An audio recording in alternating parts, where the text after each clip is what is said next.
And we are here. Hey, everybody. Hello, and thank you for joining us for session 11 of Pirates of Dark Water, a Cypher system actual play on the Happy Jacks RPG network. To catch up on past episodes, visit happyjacks.org/Pirates of Dark Water.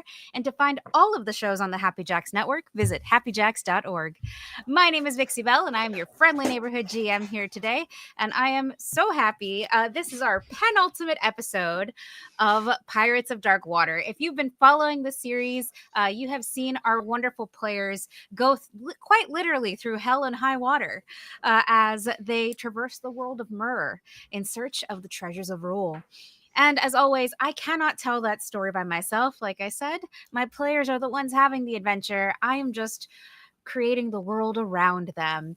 Let's go ahead and find out a little more about them, starting with my favorite person in purple today, Pooja. Let's talk to me about you and your character. Hi, I'm Pooja. I don't use pronouns. I am here playing Zaire, the furious ecomancer who controls beasts and doesn't just want to be a stand-in for their dead father. They can use a cardboard the cutout evil for of that. the world. And fantastic. And next, the person with the most main character energy in the room, none other than Lloyd, who is playing Ari. You want to tell us a little about yourself and your character? Hey everybody, I'm Lloyd. I'll be playing Ari, a princess of Octopon who is very close to either revealing her destiny or dismantling it forever. This is fine. We're doing like great. you do. Yeah, happens. And next up, we have the wonderful, the deadly Komu. Joe, do you want to tell us a little bit about Komu and yourself? Sure. Komu likes long walks on the beach. He's not very into like following trends.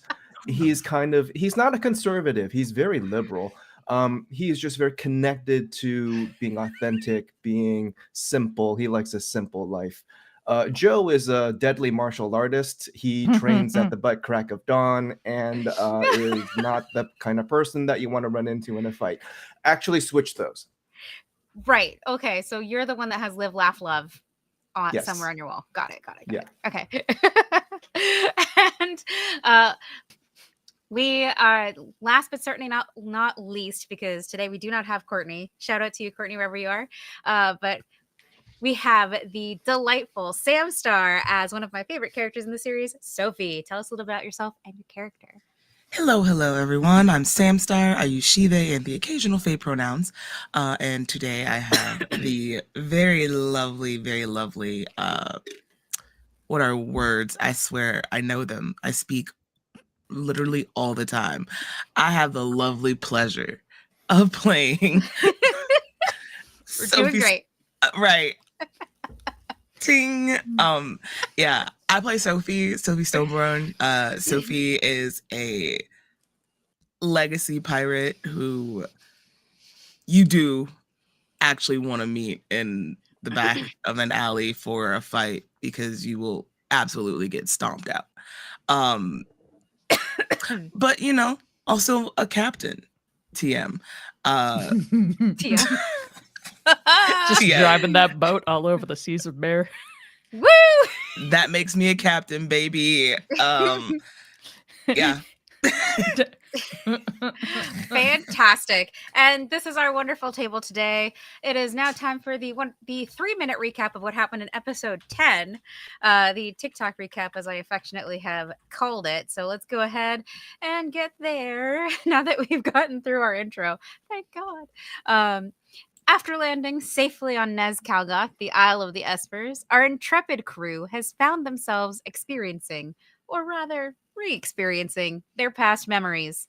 Ari, who has been kidnapped by Koa Nui, found the crew again in the forests of the island. However, after some interrogation, Komu and Sophie discovered that it was not Ari at all, but an imposter. When not Ari tried to escape, Sophie gave chase. Mantis has given Ozzy the task of getting Zaire to the Pandemonium, hoping to use them as a puppet captain. But that's not the only task Ozzy was given. In a flashback moment, we find that she was told to kidnap Ari by Bloth himself. And that is where our characters are at currently. That was what happened to our characters in episode 10. They all experienced flashbacks of their past. Good times for everyone. Not traumatic at all. Very healthy, except for Ari, who was kind of like, kidnapped by the Dark Disciple. Doing great. But yeah, that takes us over to let's go ahead and come with me to the Pandemonium. On the Pandemonium, it is quiet. The crew is working on repairing damage to the ship, since it was the nearest to the Leviathan's assault on the Dagron's maw. Brother Blackheart and Mantis are standing over a table, strategizing over how to soundly defeat the crew of the Aurora and the Wraith. Mantis is interested in commandeering both the Aurora and the Wraith. I mean, Captain Zare will have a fleet worthy of the son of Beloth at his disposal. Brother Blackheart nods and responds, I don't care about the ships. It's the treasures I want and the head of that monk for my collection. Elsewhere, Koa sits in repose, away from the crew, a dark black pearl the size of a tankard in her lap. Within it, black and purple smoke seems to spiral until a face appears in the mist. The heirs of Octopon are incapacitated. Oh, sorry, wrong voice. That was Koa talking to them, not the Dark Dweller. My bad. The heirs of Octopon are incapacitated for now. One of the treasures is in our hands, and the rest will soon follow, Koa murmurs. Excellent, the Dark Dweller hisses. But I need more than the heirs to be incapacitated, sweet disciple. I want them dead, along with any who would stand against the purification of the world of Myrrh. Koa nods. It will be done, my lord.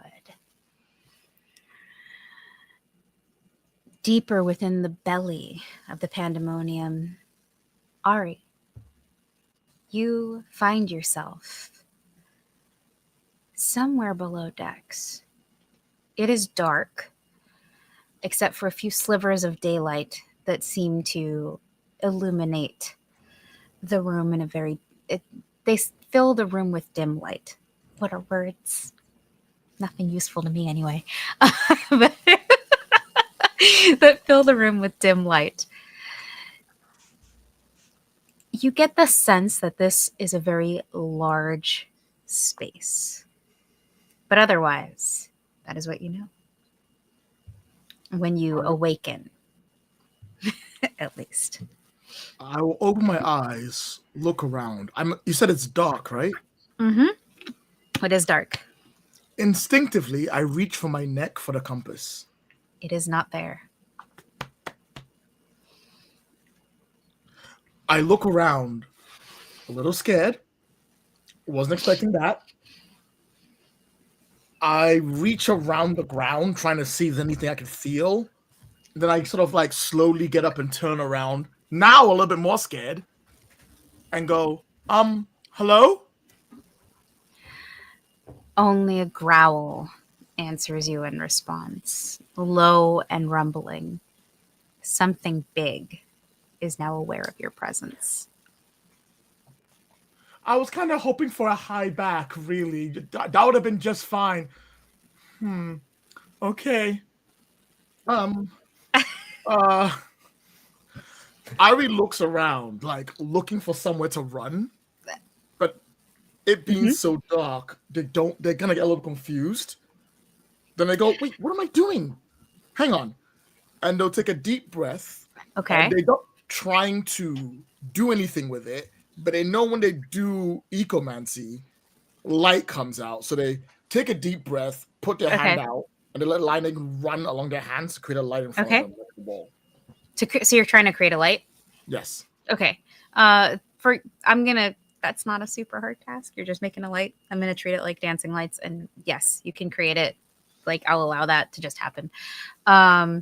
Everyone in the comments can just get mad at me. It's fine. I don't care. It's a flashlight. Oh God. Oh no. Anyway, so the terror. You are able to illuminate the area around you with a little bit more light, and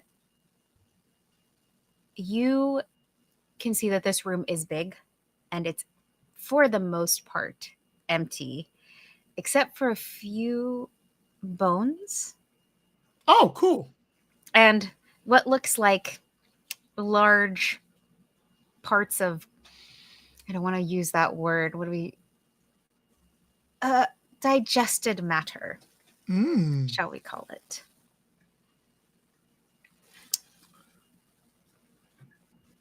Do I do one of those things where I scan slowly and then pan up to a horrible big monster waiting for me? We can absolutely do that. That is very cinematic of you. So you pan slowly and you see the remains of what look like humanoids, maybe a monkey bird or two. And as you bring the light up, you feel it almost before you see it. A hunger that is a hunger and an anger together. And you realize that you have been dropped into the cage of the constrictus. So, And now I would like you to do something for me. go on. I would like you to roll an intelligence. We're going to use our Oh. intellect. All right, intellect. Still starts with an I. I got most of the front end of that word. All I right. believe you. So- What's the difficulty? the difficulty on this is it's not super hard. We're going to say it's a 3. So like you're rolling a 9 or better. All right. So It's I have 3 edge in there, so I get 3-point discount no matter what happens, right? Come back to 3-point that in a discount if you use an intellect-based skill that costs that much. minute. All right. Would C Lore, LORE, help me in this role? It would actually. So if you want to do that, All you right. could use that. So All right. So 6 or better. 6 or better, easy. Mhm. And then I'll spend a point. No, wait, hold on. I'm already using the skill. Edge is not the same as effort. I'll do 3 to drop it down to 3 or better. Okay. There we go. Because I'll use the edge. There, I'm coming back. 3 or Everyone, better. hold on. I'm getting there. I know what I'm doing. I don't need you to judge me. It's coming. I am absolutely not judging you, especially because rolled a Cypher 12. just revamped their system. All right. On a 12, you hear a familiar voice say, "What is this?" And as you look to your side, you see a much younger version of your father, Ren. I'm sorry, what? He doesn't seem to see you or respond to you, but he does seem to be aware of the constrictus. And he does seem to be panicked at being thrown here. And almost as if you aren't frozen, by the way. You're in full possession of your faculties. You're just kind of stuck somewhere in the middle of what you're seeing and what is physically real. You hear a deep rumbling voice. Based on your lore, because you're using your lore skill, you know this to be the voice of Bloth. As he says, "Enjoy your time with the constrictus."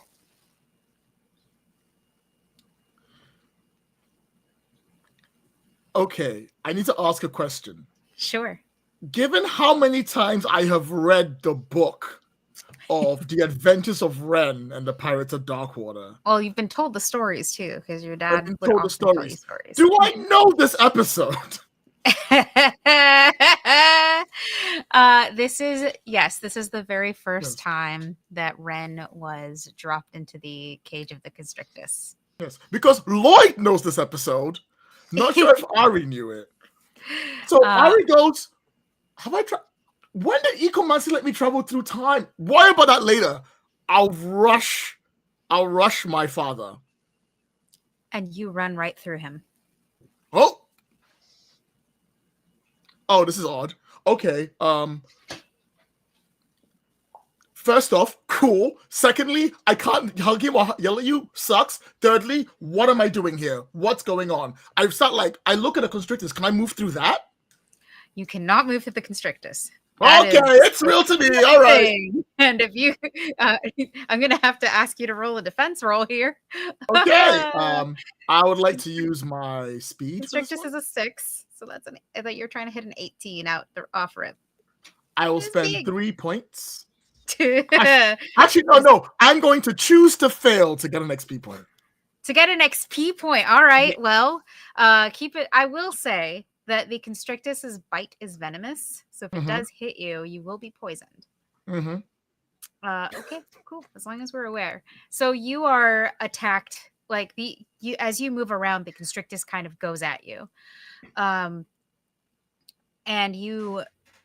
Actually, I don't think it's gonna bite you to start, so you got lucky there. I feel like it's going to just strike out at you. Well, no, because you chose to fail, and if it's striking at you, so yes, you are going to get bit.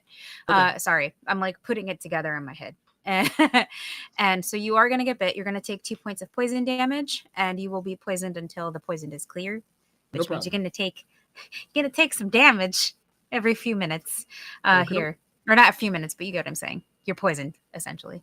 You've been bit by a venomous snake. Good luck. And it circles around. It almost is like boa constrictor like in that its huge body sort of wraps around you to try to keep you from leaving. Not like constricts you, kind of like more creating a barrier. Oh, gotcha. There's space. Yeah. It doesn't suffocate its prey. It's just going to eat you. It's big. There's a reason this room is big. So, yeah.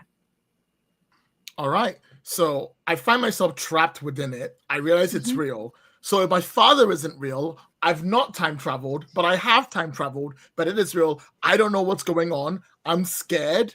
I'm like, I don't have the compass. It's starting to boil up inside her, and she's reaching a point where she's like about to lash out.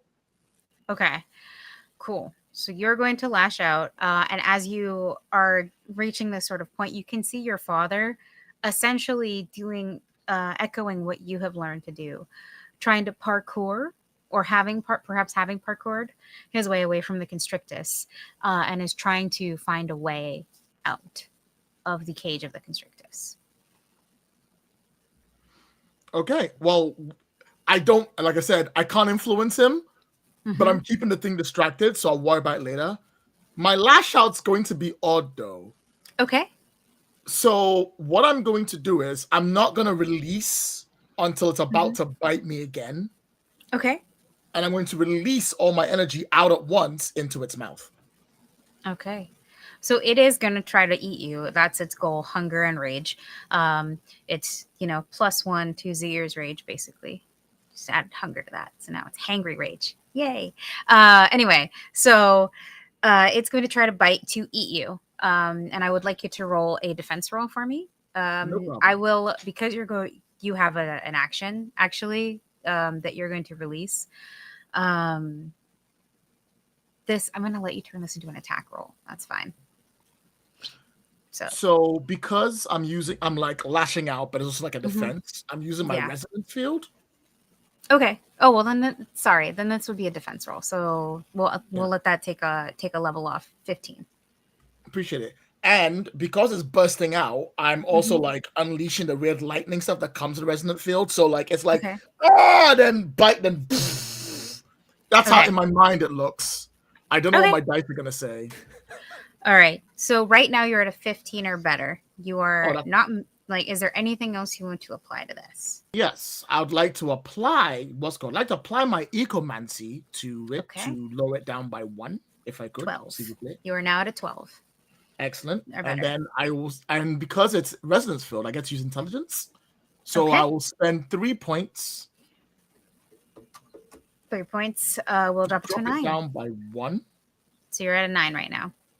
I think I can roll a 9. Let's go.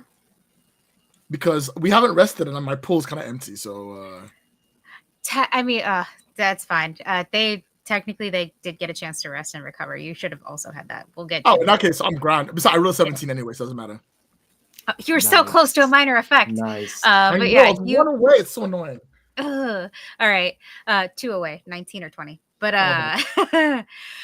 18s count, but only, well, 18 would account for extra damage. So I will say on a 17, you are going to do 4 points of damage to it as you defend yourself. Basically, it just bit into a spicy pepper, and you were like, "It's a ghost pepper, bitch!" And and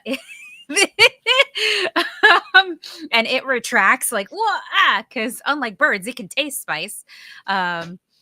Which is a random fun fact I found out. Anyway, so it reels back from you with a huge roar. All right. So yeah, you do not take any more damage other than the poison damage you've already sustained. It is, you hurt it, but Mhm. not enough to like incapacitate it just yet. I'm not done, you see. Oh no. Because as Ari lashes out, she Mhm. feels the ecomancy energy going off. And Mhm. what she does, she's going to grab it and she's going to wrap it around the constrictors and constrict the constrictors in one constrictors? spell roll. Okay. Because I Okay. do have force barrier that I can manipulate to wrap around and hold things in place. Okay. So I will spend the intelligence points to create an opaque stationary barrier that Does I will it do use any and damage? Is align. my question here. Are you just trying to bind it? I'm trying to bind it. Okay. All right. Just wanted to make sure. Yeah, I'm not sure what I need to roll to do it, but I'm gonna wrap it around it and I'm gonna hold it in. You're gonna roll an intellect roll, and we are trying to. You are right now. It's back at an 18. Mhm. Did you want to apply anything else? Like obviously, Yes. I think you're. Yeah. Go ahead and apply your stuff. So I'm gonna spend 3 points no matter what because I have to spend 3 points to do Okay. the damn thing in the first place. Now we are at a 15. Mm-hmm. Then I'm gonna use hopefully my ecomancy for that to push it down by another one. So 12. So 12. I don't think I have anything else. This is not All my right. specialty. 12 or better. Oh. Here we go. All right. Oh. I have I have elemental protection, which I can use against elemental. Oh, elemental is not poison, is Constrictus it? is not an elemental. Constrictus is just a hungry. Yeah, I was beast. trying to flavor it into doing something else. Actually, you know what? I will flavor it. I'm not. This isn't counting for it, but I'm Okay. reinforcing it with wind magic Okay. to like triple strengthen it to hold it where it is. And I'm just Okay. gonna roll This it is to just a flavor, bonus. right? This is not Yeah, that's just mechanically flavor. doing. Okay. It just cool. So- looks cool. all right. 12 or better. All right, here we go. Wish me luck. An 18 is not a minor effect, is it? It is not, but it does do a little extra damage. If this was a damage-inducing attack, but it's not. It's just a bind. You do succeed in the okay. bind. So you hear a roar as it finds itself, as the constrictus finds itself constricted. And as you look up, you hear another familiar voice, a younger version of your Uncle Niddler that is currently helping Ren fly out of this space. Oh, I need that ride. Oh, my. Wait, hold on. If we've time traveled and this is the same ship, it means that there is a whole society down here, right? You're also in the cage of the constrictus. That's a good point. I gotta get out of here. So I'll hold it there. I'll strengthen the barrier. I don't know how long it'll last. And I'll rush to try and catch up with Niddler, see if Niddler can see me, or if I can touch Niddler. The Niddler that you are seeing looks much younger than the Niddler that you know. But I will say this is a good time to use that secret ally on your sheet. Oh, that's a good point. May I use the secret ally on my sheet, please? You can. Sorry, I was really excited for this. I've been waiting for all 12 episodes for this to happen. For our wonderful viewers at home, each of our players has a secret ally within the world of Myr, and they can call upon that secret ally whenever they want. Some allies will demand a trade, because not all help is free, whereas others are loyal to you in their own way. So yes. And I forgot how Secret Ally works. What did I write on your sheet? Well, here's the I problem. forgot all about that. Well, here's the problem, you see, because I'm pretty sure you already gave me my secret ally at episode 1, because my secret ally was Niddler. Doesn't mean you can't invoke them. That's a Niddler good still point. exists. I like to So- re-invoke Niddler right now. So you're calling upon your secret ally. How does this manifest? Do you cry out to the Niddler that you see? So I stand there and I scream, Niddler! Niddler, come on! I need you! And my scream and my voice going out is powered by ecomancy, Yeah. which I'm hoping either transcends time or transcends space. But not both. And I was But gonna not say, both. but That's definitely too not both. if we That's do too both, much. we Like, break the game. one or the other. You can't. Don't mix that shit. Nobody wants that. Everything everywhere all at once. Let's go. So I think as you cry out, for your secret ally, and you use your secret ally on your sheet, the image of younger Niddler kind of explodes is the wrong word. It sort of dissipates as the real version of your uncle passes through the illusion and flies down through the cage. He's managed to open the heavy frame of the cage to get to you, and you can hear the chaos happening up on the top of the pandemonium. They were clearly trying to catch him as he was flying through to try to get to you. You can see that he's been hurt. He's taken a few wounds. Mostly, it looks like mostly surface because again, he's flying, and the one flyer they have is being played with by a cat on the Aurora. So he flies down and he grabs you and he says, I'm right here, Ari, I'm right here. And picks you up and begins to fly upwards with you towards the opening of the cage. Oh, thank goodness for that. And you are brought onto the deck of the pandemonium. I take a deep breath. I'm still poisoned and I'm like hurting, but I'm there, I'm breathing and I'm trying to catch myself up. I'm sort of like, and I sort of look around to see like where I am. Because once again, Ari doesn't know what happened. It's trying to catch up. I was a little bit behind. You don't have that much time to gain your faculties. Niddler dropped you for like a second to sort of catch his breath and then picks you back up again to try to fly you off of the pandemonium. Because you cannot stay here. The crew is going to try to capture you. Kill me. So what I would like you to do here as you escape is to roll a defense roll. This is going to determine whether or not you're able to get off the ship, because Brother Blackheart is here, Koa is here, and Mantis is here. And all three of them do not want you to leave the ship. That's cool. Yeah, That's great. Yeah. You're doing great. It's going to be a good time. Are there re-rolls in this game?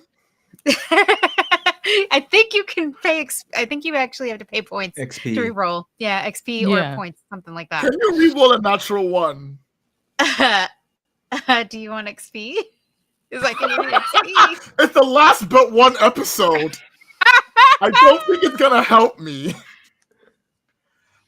I feel okay. What's more story appropriate? If I stayed captured, or if I get away?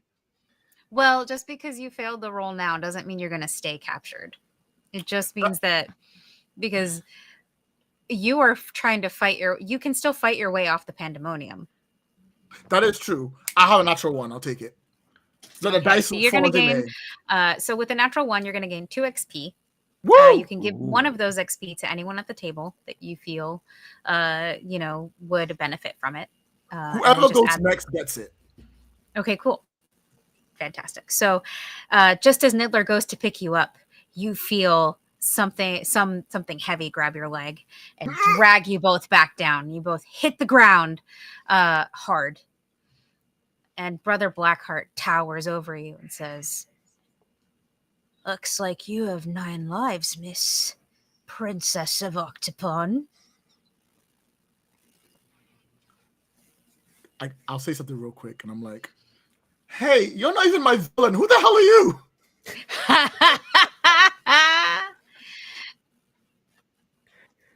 Oh God. And then we're gonna cut from you back over to the situation on the island.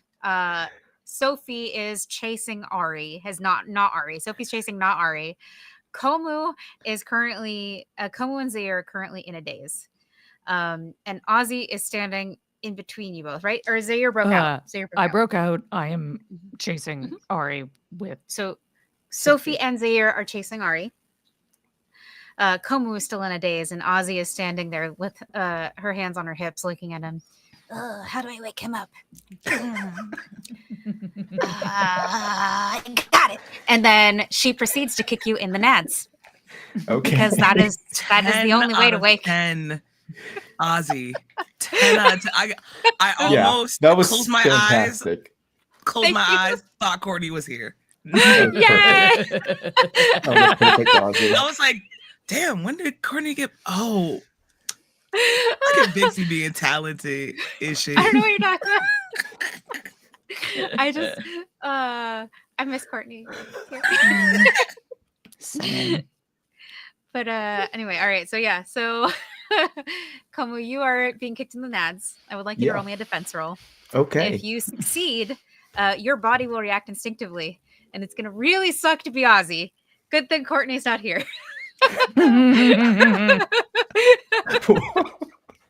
What is my number? You're Ozzy. Oh, I have to assign Ozzy a number, even though they're as an NPC. We're gonna say 12. Let's say Ozzy in Okay. a solid 12, Okay. or better. So level 3, or no, level 4. All right. So, I'm now tier 4, which means my unarmed attacks are specialized. You are defending yourself, not attacking though. Your body's Oh, react okay. if you succeed. So you're trying to hit a 12 or better. Then my defense is specialized still. So, okay. Because I do So it's have gonna knock it speed down to a defense. 9 or better. Love Okay. that. This is gonna be great. All right. That is a 19. Oh, Courtney, I'm so sorry. The dice tell the Damn. story. The dice one is Courtney not here. This is Bet. the funniest shit I think that's ever happened. That's. Oh no. I was like, how perfect would it be if it was just like that, you know, like that reflex thing that they do with the doctor when they hit your That's immediately at the top of the head. So funny. I will say that, like, I'm gonna ask you, Komu, because I want to put this in your court. You have a minor Sure. effect here. Okay. And well, for your minor effect, I will say that Ozzy is gonna go flying. Period. They're gonna blast off like Team Rocket here in a Okay. moment. But how do they end up getting yeeted into the sun? Is my question. So tell me how. Can I flavor a bit to where Ozzy, like, because Ozzy is very short and Komu's Yes, kind of Ozzy's tall. So small. Ozzy is like throwing punches at my groin. Proceeds to go for the And- nads. And like, I think I instinctively just move out of the way in the last second for the first few punches. Okay. And then Ozzy kind of like charges up and goes for like a super punch. And that's when contact is made, but not Ozzy's fist. It's my knee into Ozzy's chest, but not aggressively. This is more of a create distance. But remember, Komu used to fight prison inmates that were like much bigger than him. So, like, if Sophie had taken this hit, it would Yeah. have hurt, but not caused that much damage. Right. Sophie's a significant amount of tall and bulky in order to take the hit. Ozzy is not. Sophie So- is indeed a significant amount of tall. What are words? Nothing useful to me. I told you this. That was so good. I'm actually gonna start using that from now on. You know, you guys, you're a significant amount of tall. I don't. I don't know if you need any more. You already have a Listen, significant. You're good. I get it. Significant amount of tall. Ozzy's vertically challenged. It just. It's fine. That's what, and all you hear is Ozzy go as they go flying into a tree. So it's very Saturday morning cartoon because Ozzy's here to remind us that we're still in a cartoon. They go flying into the tree, and then sort of slide down. Yep. And they do I almost want to do the little like birds flying around their head. It's coins floating around. Oh yeah, it's treasure. And I was just like, I'm okay. and then like Ozzy is now knocked out. Yay! Narrative convenience achieved. Woo! You know what? Courtney asked to be knocked out. They can join the unconscious club We're that everyone has happy to joined. deliver. Yay! So, and Komu, because I think the other half of that minor effect is that you come out of your trance. You are released from this flashback with Ayaz. Okay. And your knee is up, and Ozzy is unconscious at a distance. Jitot. I'm gonna pick up Ozzy and then try to find where the others are. You, if you're gonna try to find where the others are, that'll be that I'm gonna want you to roll to track them, because I think it's been enough time that they are like well in the forest after not Ari. For sure. Let's see. What is my number? What is my number? For track? Sorry, you're asking me that question. I'm like, yes. What is the number? The GM should tell them that. That's me. The GM should tell them that. Is it me? Am I the drama? Correct. With Oh, 8, God. 6. We're doing great. So No, I got this. Vixie, I got this. I'm gonna give myself the number 3. And LOL, we're gonna no. go. That's gonna be your number to track. Okay, so this is you're not underwater, so the footprints and stuff are there. There are ways to tell that aren't gonna go away immediately. So I'm gonna say that let's set this at a level 4, so a 12. okay. Nope, that is a 9. Okay. So I'm gonna say that logically, there are 2 ways they could have gone: forward or backward. Forward it is. So you Always move, the quest. yeah, you move forward, and then we'll keep rolling, and like not keep rolling the whole time, but like I'll give you a couple more rolls to see if you can hone in on exactly where they are. And now we're gonna move over to we see Komu walk with Ozzy over one shoulder, fireman's carry like on the shoulder, and we zoom out from him and go over to Sophie and Zaire, who are running through the forest after not Ari. So I will say, if you guys want to catch Ari, that's going to be a roll. We're going to call it, oh my God, not might, speed. It's a speed roll.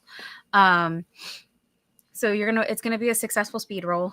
Ari is moving pretty quick. While they may not be Ari, they seem to have the same abilities to parkour that Ari does. So they're free running, basically. Whee! And they're going to be about a level, I'm going to say set them at a level 5, so 15 or better to start. If you have anything that could help you, now's the time to use it. I'm trained in tracking. Okay. That'll drop it. I'll say that'll drop it if you're tracking like where Ari is going. That'll drop it by 1, so 12 for you. 12 or better.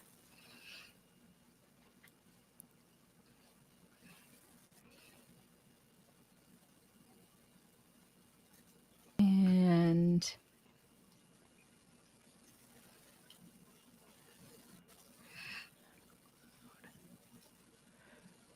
I would like to use. Oh, what does that mean?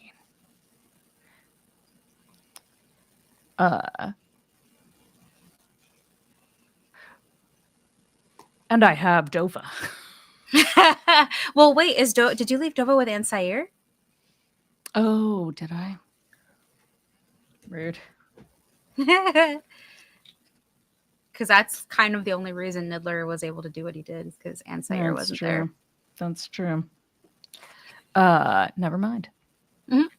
Then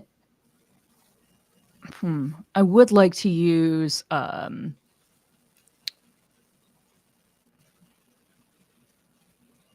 communication to get information from like any of the birds or snakes or any other creature that is in the Okay. forest in this vicinity to So essentially, help track. kind of helping them track. Okay, Mhm. so that's gonna. I'll say that lowers it to a 9. You need to roll a 9 or better for you. Okay, so that's you, Sophie. What do you have? Anything that can help you with this roll? Hold on, just one. Roll Sorry. a 10. Woo! Nice. Okay. So we're chasing after Not Ari. yes, I was gonna say fake Ari, but not Yeah. Ari. It feels better in my mouth. Let's see. So I have Stalker, Okay. All which right. gives me an asset to all types of movement. I have Trucker as well. Okay. So so you've gone from a 12 to a 9 as well. And then I might have one more thing. Let me look with my new update. Let's read your notes here for now. I gotta start giving you guys harder back. Oh, and Runner I have as well, which just moves my standard movement increases from short to long, so I can run longer distances as well. Okay, so you've got a little more endurance. I feel like that is more if this chase goes on for a prolonged time. If I was to add like a difficulty, you would not be affected. Okay, cool. So just the 2. Yeah. So just the 2. So both of you roll a 9 or better. Zaire rolled a 10. Cool.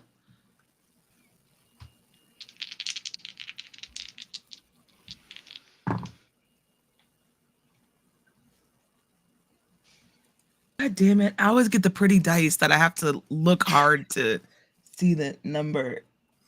Okay. 18.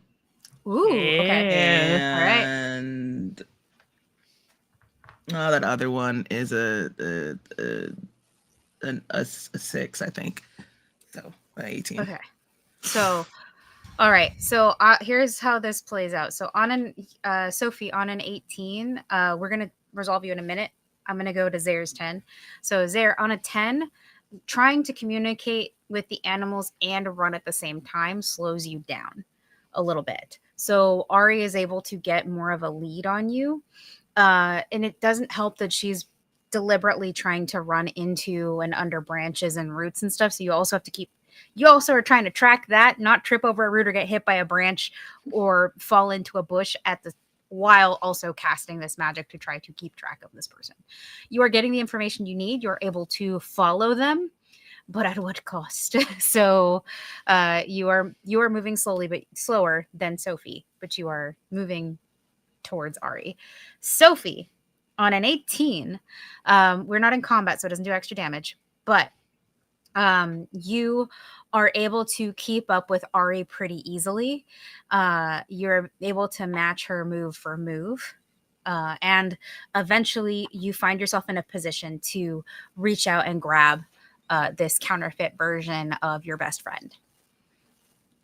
Oh, yeah. I'm definitely going to do that. I think more than anything, Sophie doesn't reach out and grab fake Ari. Oh, you're within grabbing distance is more of what I was trying to say. Sophie launches themselves off of a branch. Like, I think fake Ari crawls underneath one. Okay. And Sophie is so irritated with the amount of obstacles that fake Ari thinks they're putting in her way. So when she gets out from underneath like this last bramble, I think she finds a tree branch to kind of like get leverage off of and jumps and launches herself directly at fake Ari's back. I'm gonna like football defensive tackle her to the ground. Okay, so you hear a scream, Zaire, as Sophie tackles Ari to the ground. The scream was Ari's, the fake Ari's, or the not Ari, as she hits the dirt, and she lands on the ground facing the dirt, like with Sophie on top of her from behind. Absolutely not. And Sophie has their knee in their back and rips up like fake Ari's head by their hair and just waits for Zaire to get here. Okay. I don't take kindly to people impersonating people I care about. So drop the act. If I could, I would, but I kind of can't. You can't just turn it off. This is weird. Stop. And Sophie will let their head down, like snap back down into the dirt. Change it back. He like Ari puts her hand not Ari puts her hands in the air and says, I can't. I didn't do this to myself. Oh, someone did this to you. Zaire. Is like finally like kicks one last branch out of the way. I was like, I hate the woods. Yeah, the woods they're kind of crap. Look at this. I'll like go up, like snatch the compass from around their neck. You Not definitely yours. Steal from my friends. As soon as you snatch the compass, you see Sophie. Ari does not feel the same. Like the body type doesn't feel the same anymore. It seems like they become shorter, squatter, and rounder. And underneath you sits a pirate with a peg leg that is still struggling to get out from underneath you. Whoa, what? Let me go! Conk. So Should have known it was you. He looks up What? and his face immediately changes to one of awe and like this sort of you might as well be the second coming, dude. Like, I'm sorry. That's just how they see you. And he like you see Conk go, is that you? Bloth? Have you come back to us? you know this crow leader? No. You son of a no, Woosah, my friend. Noijatat. Rub your I ears. It don't helps know. sometimes. Oh, you're right. This is actually kind of nice. You're welcome. Conk served with my father. Oh. One of yours from your extra special secret pass that no one knows about. Sophie just kind of kicks them over to you, so you know what to do with them then. Conk kind of gets bunted. Like, sorry, this is Conk. He says, ow, ow, ow, and lands in front of you. And he says, are you going to let him treat me like that? Yes. But you're Bloth's son. You shouldn't let anyone treat your crew like this. My name is Zared. You're definitely not part of my crew. But we are. Mantis said that we are waiting for you. Mantis is delusional. And I told him that when I was 18. And I meant it then. And I mean it now. I am not your They're with captain. us now. You should respect their wishes.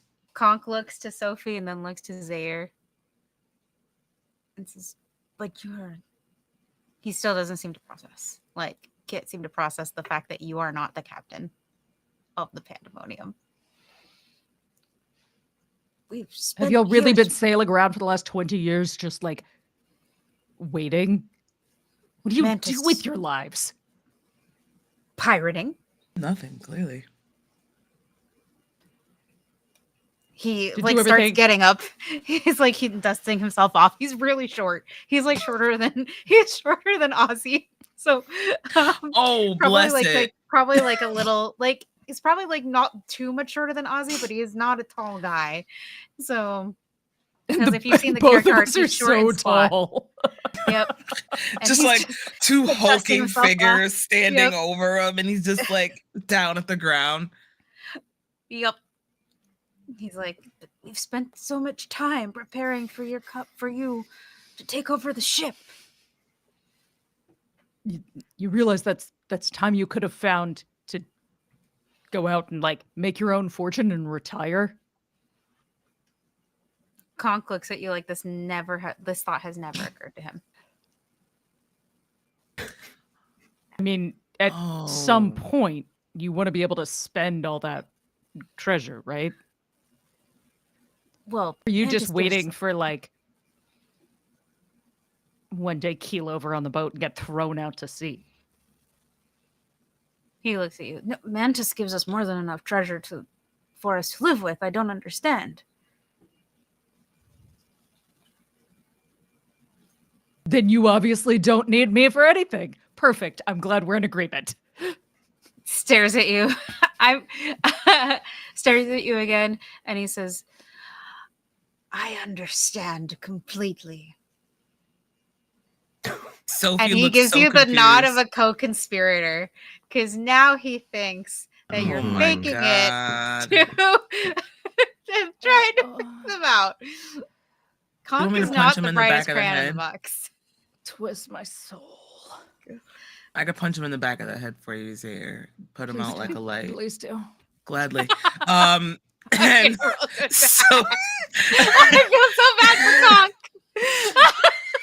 and you know Sophie is built to punch, so it's really gonna knock Yeah. him out. It's gonna do quite a bit of damage. He's a What's literal the like threshold? the threshold is 12. This is Conk. Conk is not Conk is not a hard enemy. He never was. Half the cartoon was spent watching him screw up and almost die. So Okay. Got it. Okay, so let's go through the list. If you're able to get it below a 3, it's just gonna happen, and it's gonna be like, bye, dude. Your cameo Okay. was great. Let me see. Okay, so attack rolls are eased by 1 step per shift, an additional Okay. and let's see.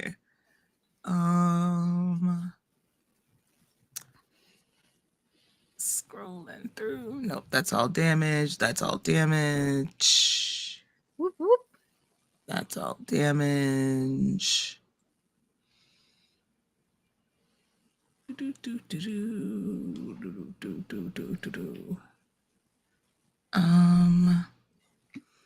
I have. Wait, hold on. Let me see here.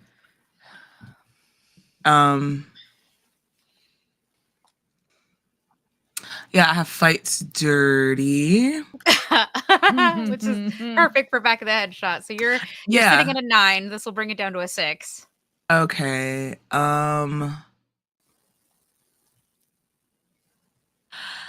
Can I make a argument for tough? What is the argument you want to make? I am tough. And very strong. Very, very strong. I am big and hulking, and I have a big, meaty sailor fist. Okay. That if you take this to the medulla oblongata, it's gonna do some really, really serious damage. It's gonna hurt real bad if I hit you. So you've got it down to a 3 now. So Cool. 3 or Sophie better. activates significant tallness. Significant amount of tall. You see Sophie just grow like 1.5 inches, just randomly. Randomly, And- like blink. And Conk has conked out like a light. Anyway, so yeah, he goes, ugh. Pick him up by the scruff of his neck like a kitten. Droop, like it's just ragdoll. Okay, what do you want to do with this one? Tie him up, I guess. Okay. You got rope. I am bad at questioning people. It's just much easier to knock them out or throw them Yeah. overboard into shark-infested waters. R.I.P. Ice Guy. Sophie. Never liked that dude anyway. Yeah, I think Sophie will go on ahead and whoop, whoop, whoop, whoop, just wrap him up like Okay. they're So like you wrapped proceed- up like this, like from the feet down. Feet You up. proceed to tie up Conk to a tree. Let's go ahead and take it back over to Ari and find out Before how we Ari's continue, doing. Yes. I just want to shout out that, just so you know, Kronk was my 4th possible pick for a character to play. Hey! I was like, I'm just gonna play Kronk. Fuck it. Conk is amazing. He is. He's great. I love That that I sounds like now I'll- in canon have punched Kong in the back of the head and knocked him out. That makes me so powerful. I will Sophie say- and Sam, the player. Yes, I Mhm. will say Conk is not to be underestimated because Conk is the only pirate, except for Ren and Ari, who has survived the Constrictus. Mm-hmm.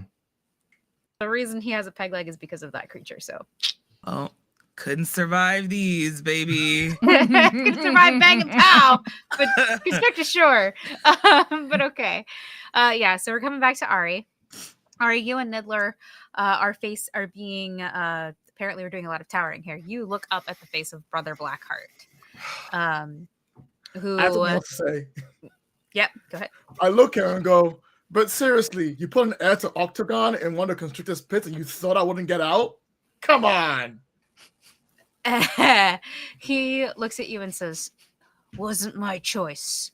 Mantis thought it would be easy to dispose of you quickly." Mantis is alive?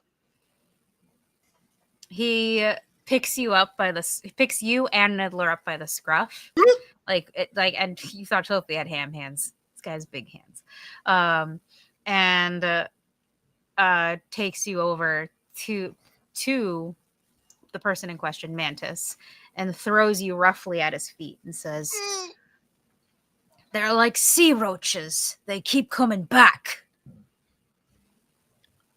Hi. Mantis? Staring down at you, very is someone who fits the descriptions of the stories that you were told as a child. The second in command of the Maelstrom. Now commanding the Pandemonium, but refusing to call themselves the captain because that honor belongs to someone else, of course. And it is Mantis, Bloth's tactician and first mate. There's a moment where Ari looks at them and like Ari looks really angry. Like the camera zooms on how angry it is. And then her eyes sparkle and she's like, "Oh my lord, you're Mantis." The Mantis? Bloth's second in command Mantis? The tactician Mantis? So I see that you've heard of me. First up, terrified, awesome, amazing. Secondly, I kind of didn't think I'd see any of my father's old nemesis on this journey. Nemesis. And Mantis smirks and says, "I think you have something that belongs to me, princess." You're gonna have to be a bit more specific. I've stolen a lot of things in the last few days. He smirks and says, "It's not something. It's someone." I'm sorry, I don't follow. He looks at you and shakes his head and says, "That's all right. We'll work on fixing that. Let's just say that I plan on taking them back. They have a legacy What to did live Ozzy up do to to." you? She's my crew. You leave Ozzy alone. He gives I'm you Dwayne. a look. He's, "What? Ozymandias still alive?" Wait, I mean, no? Interesting. He looks to a couple of his pirates and says, "It seems we'll be hunting for someone else as well." Whoops. Wait, hold on. If you didn't mean Ozzy, then who did you mean? Was Como a former pirate? He's gonna go. Ari's gonna go through all of the members of the crew. Mantis looks at you and shakes his head. "This is a waste of time. At least your father had a half of a brain. Clearly, you don't. Wait, hold on. Before you finish me forever and then throw me to the constrictors again, where I hopefully escape again, be awesome and all that stuff. I just have a few things to ask. Well, a few. One, what happened to Bloth? He looks at you and says, and then looks to Niddler, just completely bypassing your question. He's not going to answer you. And says, kill the monkey bird. Wait. What do you want? Do you want something? I can get it for you. I'm sure I can figure it out. He smiles at you and says, what I want is the Aurora and the Wraith. Why do you want 2 ships? You have this lovely ship right here. It's got constrictors downstairs. What's your big deal? We need a fleet for our captain. Okay, that makes sense. All right. How can I help so you don't kill my uncle? Koa appears behind Mantis. Okay, now I'm actually scared. And she smiles as she moves past Mantis and towards you. And in her scary horror voice, she says, the best way to help is to die, Princess Ari. Quick question. Mm-hmm. Does Koa have the compass on them? Koa does not. Damn. Where is it? I put my hand up and I go, I understand that. Oh, wait, hold on. No, let me rephrase this. Aha! I demand trial by combat. Like, everybody kind of gives you a look like, against who? I haven't decided yet, but the truth is, I'm mostly just talking so I can stall you all enough to do this, and I'm gonna blast everyone away. Hey, all right, let's go ahead and do a defense roll for that, because you were defending yourself against like the entire, like a big chunk of the crew of the Pandemonium. Yes. You've also given away Ozzy, so Courtney's gonna love you for that one. No. Wait, is it Como? Wait, oh my god. Well, is it that's. Sophie? I mean, Ari didn't give away Ozzy because Ozzy's been sent to That's true. convince Everybody there thought Ozzy to- died. But Well, like, because Ozzy Oh. was already on the Pandemonium. that's true. They didn't give away Ozzy. We knew Ozzy. So yeah. So it could be that Mantis was lying. It's You not had it me would in be the first time. half there, Lloyd. I got excited. I was like, are you about to enlist me in a trial by combat? How? How am I gonna summon you, Sophie? I'm on a evil people's boat. I gotta get off. I gotta figure out my way out of here. I'm already suffering. I got really excited. I was like, oh, wait, how's that happen? Oh, Yeah, that's right. got it. You have you got conk. Anyway, so Ari, you're gonna do this. This is a defense roll. You are rolling against Brother Blackheart, Koa, and Mantis. So Fantastic. this is gonna start at an 18. All right. I think so. Cool. What you got? So I'm gonna do the barrier again to push everyone Okay. away.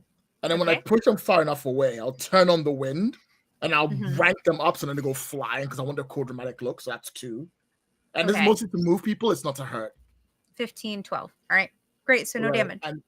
And then I've got Ecomancy as an actual trained skill, so I can get it down by 1. That's the best I could do. 3 is still better than nothing.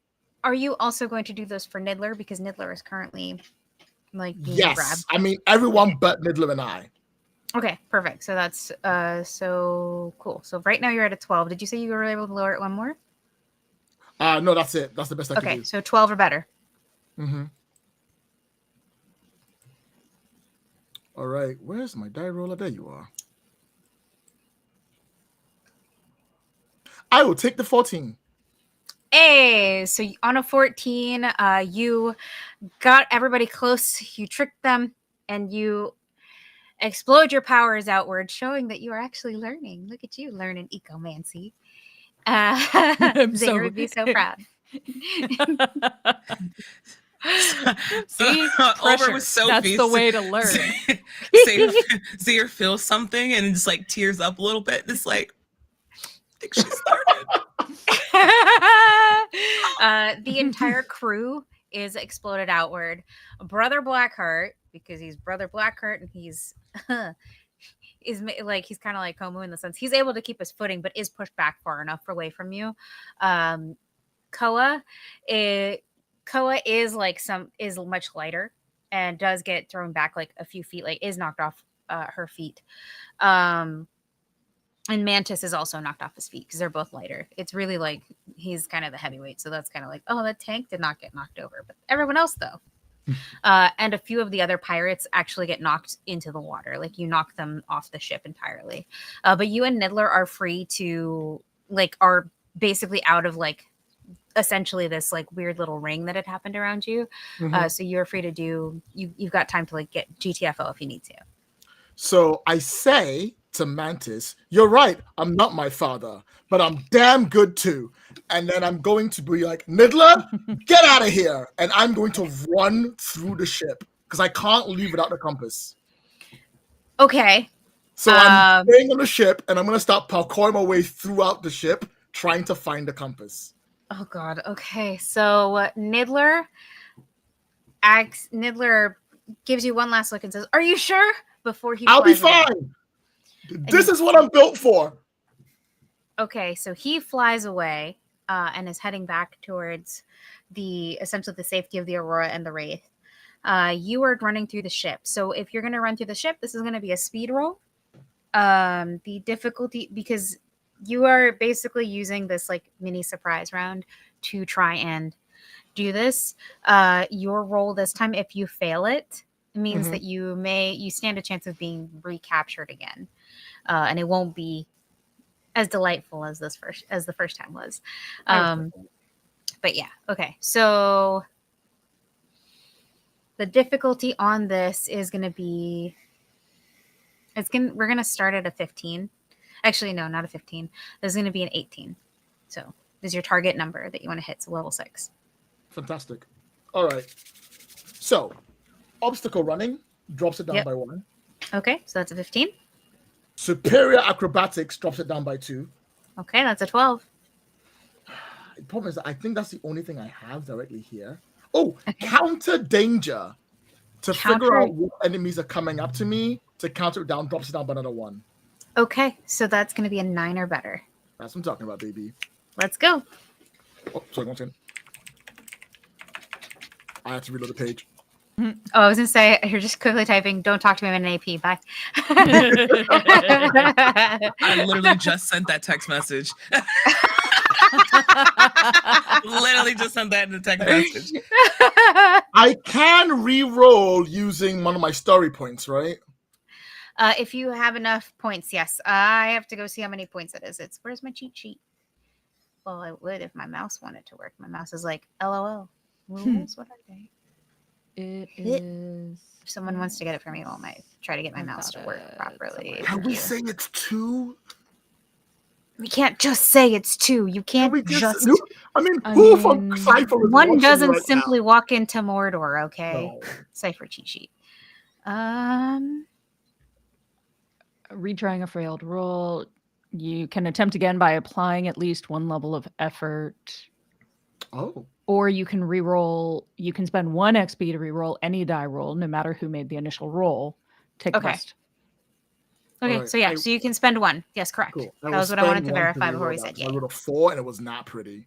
And you can keep re-rolling if you have as long more as you have XP. XP. Yeah. True. That's Right. better. That's a natural 20. Yeah. Hey, nice. Okay, so that is a major effect.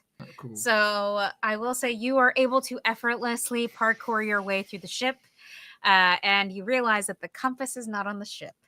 All right. So if I can have a description bit for this. So when there's always of a course. bit, there's always a bit where we get the theme tune because we need to show just how good you are or something. This is mine. I blast them away. I tell Nila, get somewhere safe.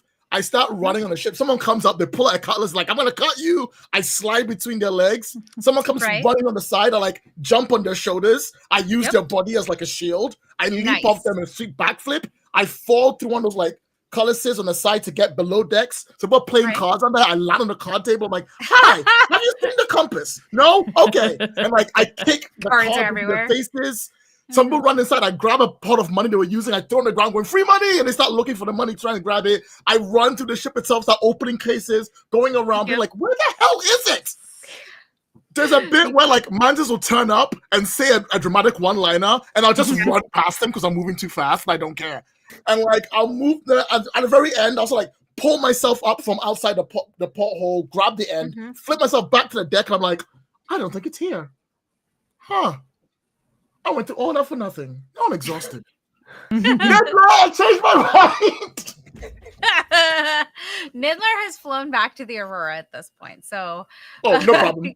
Woo! I'm gonna jump into the water. Okay. Well, you're actually like the Pandemonium is docked. So if you jumped into the water, you're literally like you can just walk onto shore. Fantastic. You're not like swimming from like a sandbar or something like it. They've actually managed to dock pretty close to the shore. So you are now on the island. Yes. I stop at the edge and I'm like, Mantis, it's been a pleasure. I'd love to say I wanted to stay, but honestly, your boss was better. See ya, and then I'll go. Okay. I will say, Ari, I need you to roll because you decided to stay and have that quirky little one-liner. I'm gonna need you to roll defense. Fuck. Okay. Why are you like this? I've been running because did you think I was gonna let you get away scot-free? Yes. On a nat 20? On a nat 20, I let you go through an entire ship and not get maimed. Right.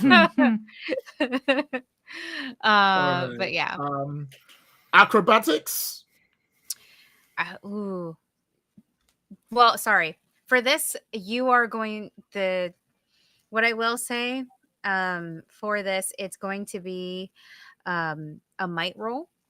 Oh, okay. So your acrobatics, it would really only help you if your reflexes are fast enough. And we don't know that yet. This is going to, this is a level, you're going to want to hit an 18 or better. This is another 18. All right. I will spend 3 points in my pool to drop it down by 1. Okay. And I do have wind armor. Can I use that drop down by 1 again? You can certainly try. Does a 17 do it? For this, because you dropped it down to a 12. So a 17 does it. You manage to get on shore as you glance downward, you see that piece of dark water that was trying to grab hold of you. Yeah.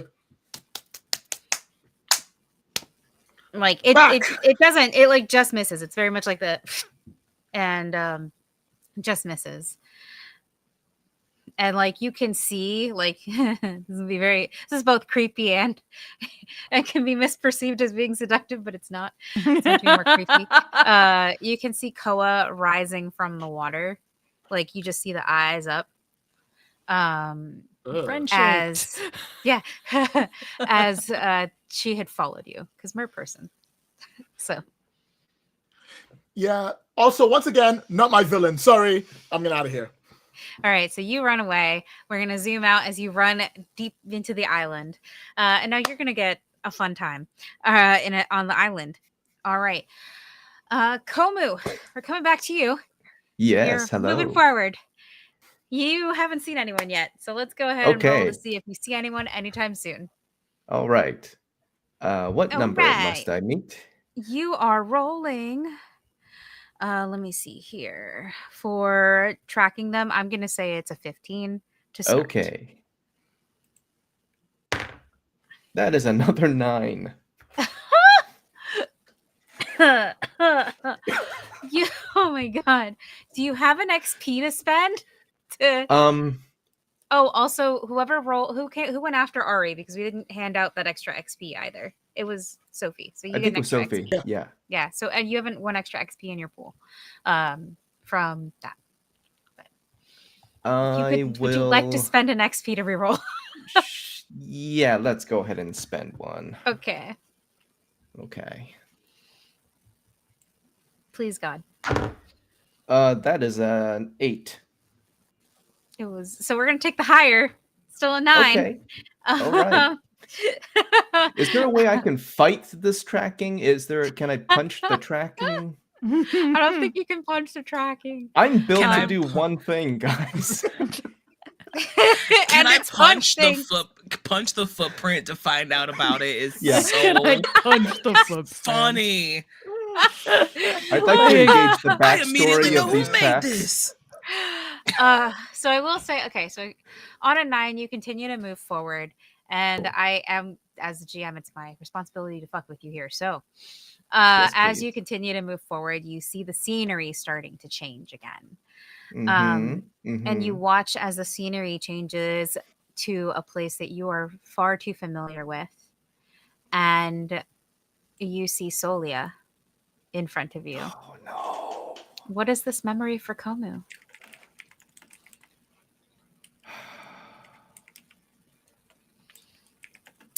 She's the only one that visited me when I was imprisoned after I mutinied against the naval captain. Okay. So Solia stands in front of you in this prison cell, and she leans into the bars and says, Komu, how have you been? It feels like ages since I saw you last.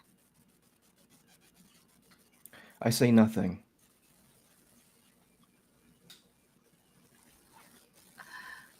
Well, I brought you something.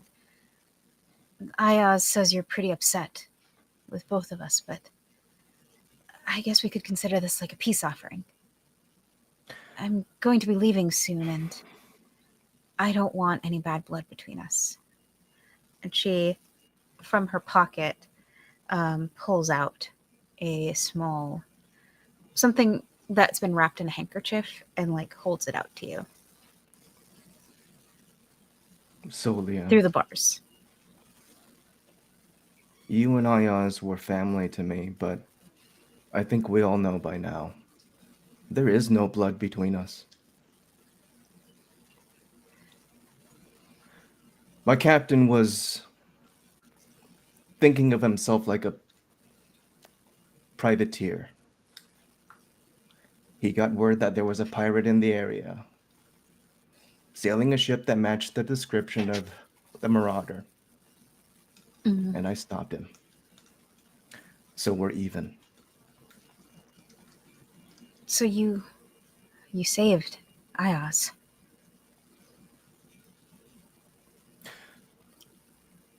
It's been good knowing you.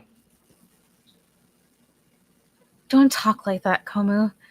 It sounds like we're never going to see each other again. You don't mean that. Oh, I see do you all the time, Solia.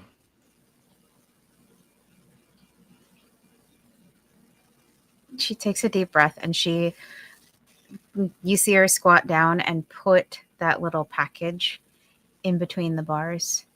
And she says, just hold on to these, okay? You might need them someday. I take it and I open it up. Are you, while she is there, or are you going to Yeah, like while wait she's for her? there. Okay. You hear the familiar jingling of a set of keys.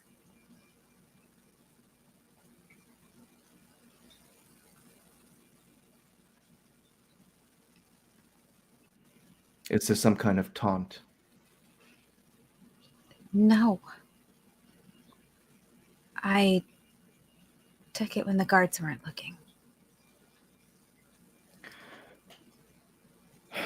I enlisted to serve the Navy. And You I don't mutinied deserve to against be my here, captain. Komu. You did it.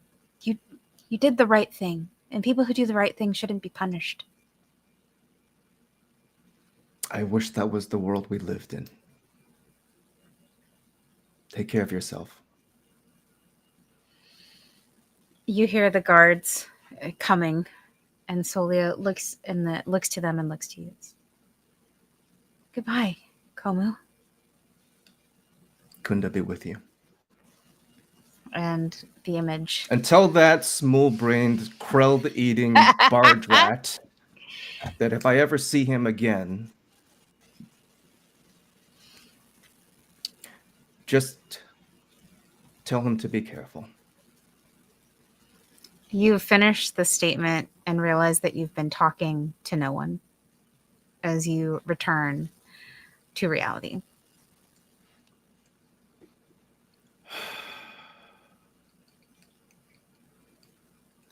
I hate this forest.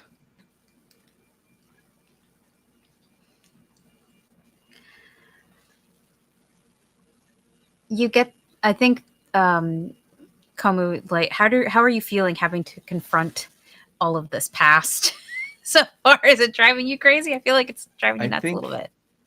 I think this is stuff that Komu has not wanted to sit with, and his time in isolation has been about retreating and not having to feel and not having to confront. And it was a coping, and it got him through, but it wasn't healing.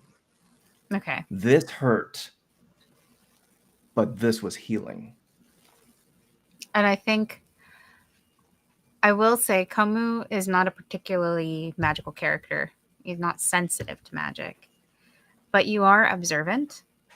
Mm-hmm. And after this moment, this sort of coming to terms with this memory, you can see a soft whitish glow coming from one of the stones nearby. I follow it. You find yourself looking at a rune that has been etched into the rock that seems to be glowing. Lean in close, look at it, touch it. Nothing happens when you touch it. It just remains glowing.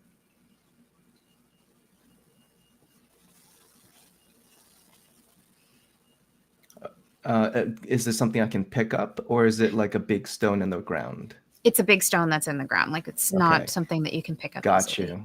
you. Is there an intellect? Komu. If you has would no like idea to what roll, this is. okay. So Yeah. here's what we can absolutely roll an intellect roll to see.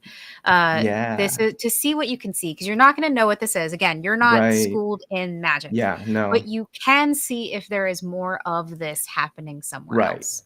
Okay. Yeah, that's kind of what I thought. What is my number to match? Your number two for this is going to be, we're going to start you at a 12. 12. Okay. Do you want to put some points or effort or anything? This is the third 9 I've rolled. Okay. So I was just asking if you wanted to put effort in. I would like to I'm going to use another story XP to Point to reroll. Okay. Yeah, Do you I'm want to gonna spend add 3 points? Do you want to use 3 points of XP or 3 points for effort? If I get hit with intellect again, I'm knocked out. I haven't healed, so okay. yeah. So recovery rolls are coming soon, I promise. Yeah. Let's just do this. Ari's the only one in real danger. All the rest of y'all are fine. Okay. You got conked. That was it. Okay, 15. I have a 15. You got a 15. All right. 15. On a 15, you as you look up, you realize that there is almost what looks like a glowing path of these runes moving forward moving through the forest, like as you look forward. All right, Ozzy. Looks like forward it is. And I'm gonna forgot Ozzy. I'm carrying Ozzy kind of like a bag, just like holding. Yeah. Okay, it's just like a bag. Okay. Yep. So you're holding Ozzy like a bag. You're walking through forward and back to Sophie, Zaire, and Conk, who's currently conked out. So yeah, what are you two doing? Sophie still has Conk by the scruff and is like holding Conk out to Zaire, like, what do you want me to do with him? I thought we tied him up. Yeah, we did tie him up. I'm still holding him by the scruff. I see. You didn't tie him to something. You tied him so he couldn't move. Got it. So if Conk obviously has this compass, and came from the Pandemonium, that means the Pandemonium and Mantis have Ari. More than likely. And unless if I- unless Mantis has changed a lot in the last 3 years, he didn't have the power to do this on his own. Which means he's got some stuff behind him at the very least. And if he has Ari, if I know Ari at all, she's not leaving that boat till she has this compass. So We better go. yeah. All right. And Sophie just flops Conk on over her shoulder. Conk is dead weight, so it's just like Yeah. onto These your are just shoulder. more barrels of meat and wine that she's bringing up from Okay.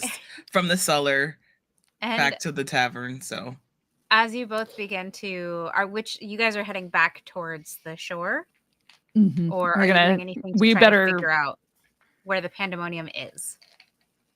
Because you know it's Well- here, but you haven't necessarily figured out where it is on the island. Oh, because Cassandra had said that something else had docked, and that was why, Right. like on the other side of the on island. the other side of the Okay, Mhm. so you guys are aware that it's on the other side of the island then. Mhm. So you guys are Yeah. going to head in that direction. As you guys begin to move in the direction of the Pandemonium, I will say that I would like you to roll some intellect rolls for me. Okay. Yay! This I can do. So this difficulty is going to be a 15 to start.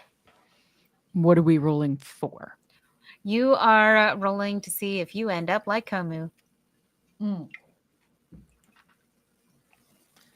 Again. Mhm. Okay, I'm let me see trained what in I magic. have. So can that ease it a step? Yes, that'll ease it. You can roll a 12 or better. And then Question. I Would will this... say, oh yeah, go ahead. Go ahead, sorry. Oh, I was just going to say that on a natural 20, there's a cool major effect that's going to happen. But we'll see if you guys get that. Okay. Um, Would this count as a navigation roll at all, or is this to stop a magical effect or You're something trying like to that? stop a magical effect more than navigation. Okay. You guys have a general sense of where the ship, like general idea of where the ship is. So I'm not going to like make you track them or whatever. And you also have Conk with you, so you can just punch him in the face till he tells you where it is. That's true.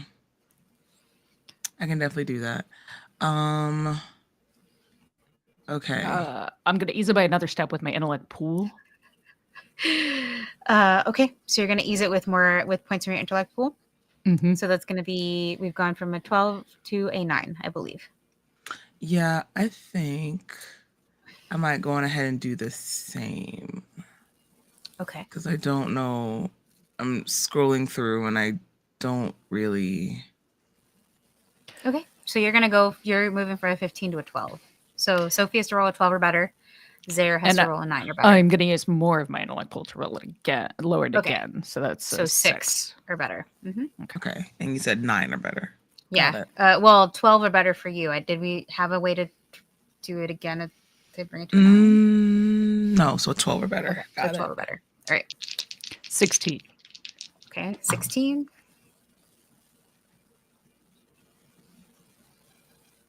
And shit. Sorry. That is a 15 as well. Okay, so you're 15. Both of you beat it, but no one rolled a 20. So what I will say is, so here's how this is going to play out. You both start moving through the forest, and Zaire on a 16, you feel this sort of magical effect try to take hold of you. And for just a moment, you see the imposing figure of your sire, Bloth. It is only for a moment, and then you are back in the forest. Sophie. This place sucks. Sophie, on a 15, you also beat it. And there is just this moment where you tell me what the inside of your tavern smells like on a good day just before opening. On a good day just before opening, it's always got, if there's two smells that are always consistent, well, three, really, it's like stale mead, stale beer, like lingering tobacco smoke, and like salt water somewhere, and like it's like a mix of like those three scents that are remind me of home. Those scents fill your nostrils, and for just a moment you are reminded of home. And then it is gone. Sophie swings around really quick and accidentally knocks Kong's head on like a tree branch.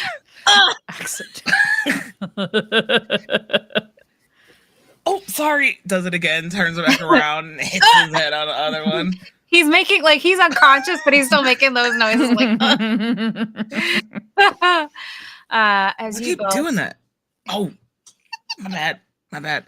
Stay still. Fantastic. So you guys are headed towards the direction of Pandemonium. Ari, you are coming from the Pandemonium. So I will say, if you are rolling to find your friends, we're going to ease it by 1 out of the gate, since they are coming to find you and you're kind of heading in the same direction, like towards each other, basically. But yeah, so you both make your way as you're reminded of home and of your past. Ari, back to you. So, Ari, you are in the forest looking for your friends. How are you choosing to do this? I'm like...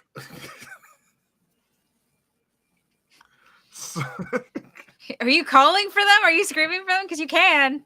You can definitely roll to see if they hear you. I'm just going to do that. I'm just gonna do that. Who are you? Trying to deny the instinct I had to yell everyone's name is going to be too much work. Follow your heart, I'm just going to call out your names. Follow your heart. No problem. So you're going to call, you're running around calling out for your friends. Let's go ahead and this is going to start again at a 15. This is level 5. The automatic ease from them coming towards you and getting within earshot. Zaire and Sophie specifically, not Komu. Komu doesn't know this is happening. Komu is busy being an emo kid. With deadweight Ozzy on one shoulder. But yeah, so that's gonna be a 12. So you have anything else that could ease it further? I don't think I have anything for find your friends. Like, I'm looking at what do I have that can do that? I don't think I have anything. Well, we could consider some creative solutions. You have ecomancy, and you know Zare's an ecomancer. That is true. You mean Octopon doesn't have a find my friend? I don't have on their phone. You can't share your location with your friends in Octopon. Can I negotiate navigation to say I could work out where they could be? I'll allow it, but you're also yelling for them, so it's one of those, like, navigation to me involves a little more detail. Like I have perception. Okay, perception. I'll allow that. So then that'll drop it from a 12 to a 9. So 9 or better for Ari. Yes. I wrote another. Okay, so I've wrote 3 17s now. I'm a little worried about this die roller. Well, the good news is that the big awful battle in which you really need to roll those 17s, it hasn't happened yet. Yay! I rolled 20 for them. Don't worry about it. Zaire and Sophie, in the distance, you hear Ari yelling your names. It's faint, but it's getting louder as you move forward. I know that scream anywhere. Ayo, Ari! Okay, figure out if this was the real one this time first, though. I'm just gonna shove the compass, like, in your pocket. I ain't the most intellect savvy, but I feel like I know my friends. So yeah, do I find him? Yeah, you do. That was the so Zaire and Sophie can both hear you. You hear our Sophie call back to you. Hey, yo, Ari. Right. So- I come running in. I'll do like an Akira slide to get to them. Let's not flip my head back. I'm like, found you. Whew, took a while. That's the real Ari. I don't even have to ask a question. Entrance alone tells me that that's her. That's the thing. That's how I knew that the other ones weren't. They didn't have they didn't have that, whatever that is. Good Mr. to Friend. see you. So As, like, Conk is there. Reminds you that he exists. Wait, is that Conk? Yeah, and Sophie just kind of like unceremoniously flops at your feet. Wow. He had Sorry. your compass on. You've been looking for it. You don't have your You compass. got a compass? Oh, thank goodness. Yes. He had it. do some ecomancy so I know it's you. What? Oh, sorry. Look, that doesn't matter right now. We've more important things. Mantis is here. He's looking for his crew member. I thought it was Ozzy, but it's not Ozzy. It might be Komu. No. It's not no Komu. way. Wait, Absolutely is not. it you, Sophie? What Also do I no. look like? You know what? Wait, You know what? I believe it's Ari now. It's just and like takes the compass out of her pocket and gives it to you.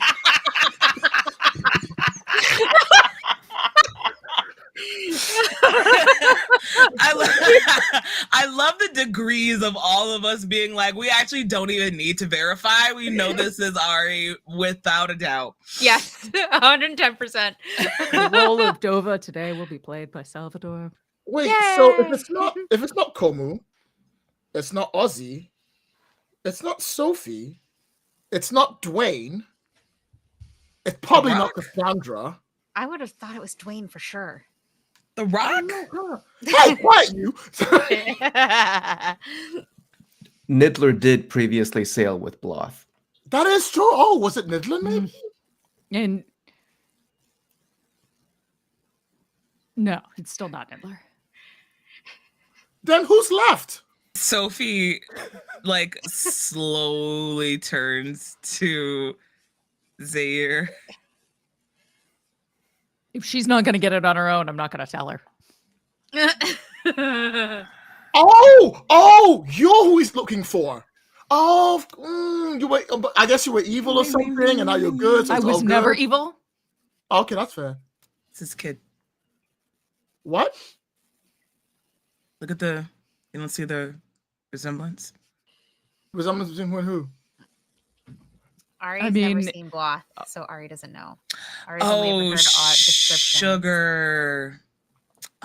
I mean, hilariously, I've never forgot. until just now. Neither had I. The closest you got was looking at your reflection in the mirror. Shoot, do I have it? Sophie's like digging around in their pockets to find like an old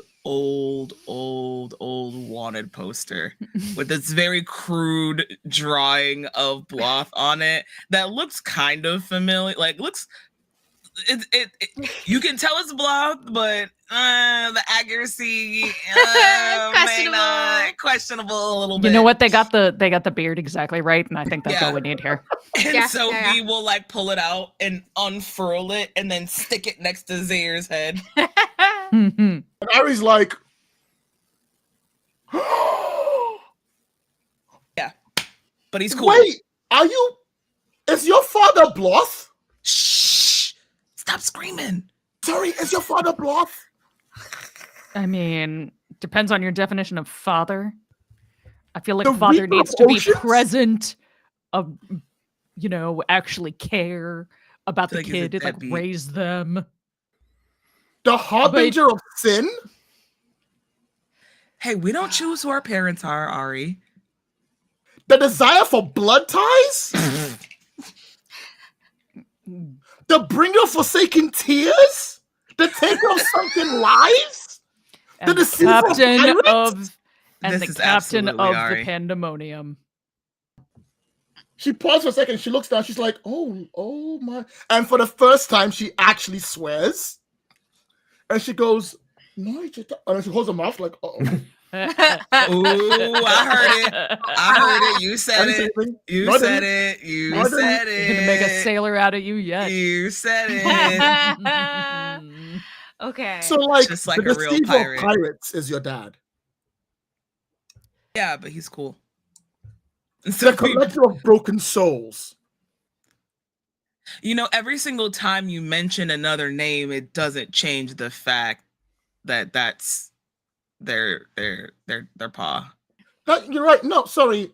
I mean, actually, this explains so much, and I get it now. Okay. Sayer's cool though. But what do you get? You're not my villain. No shit. I mean, No, I mean, no,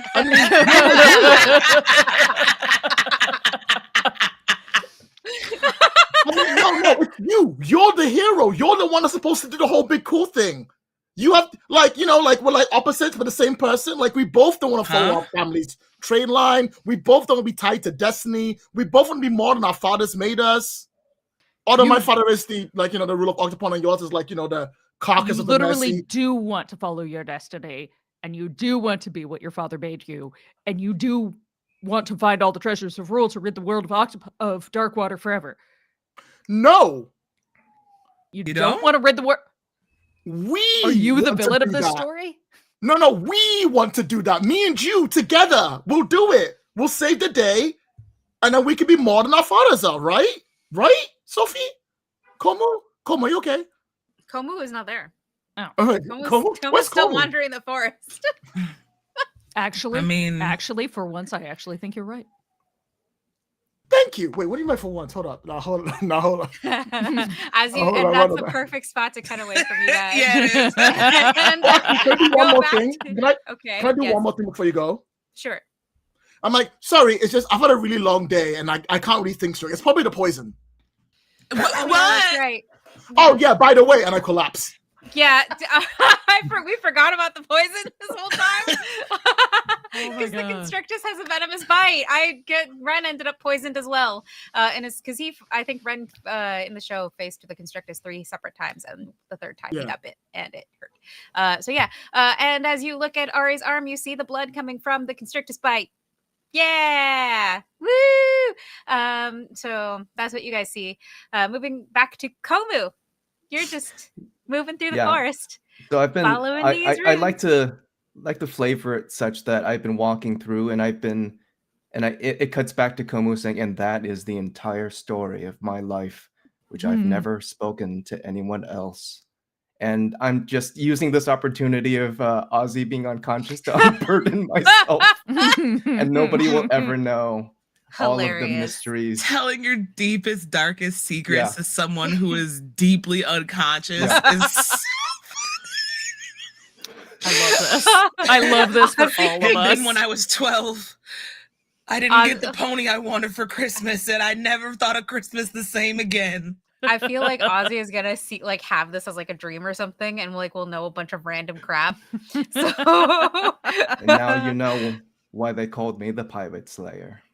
Yep, fantastic. Oh, more stones. Let us follow them.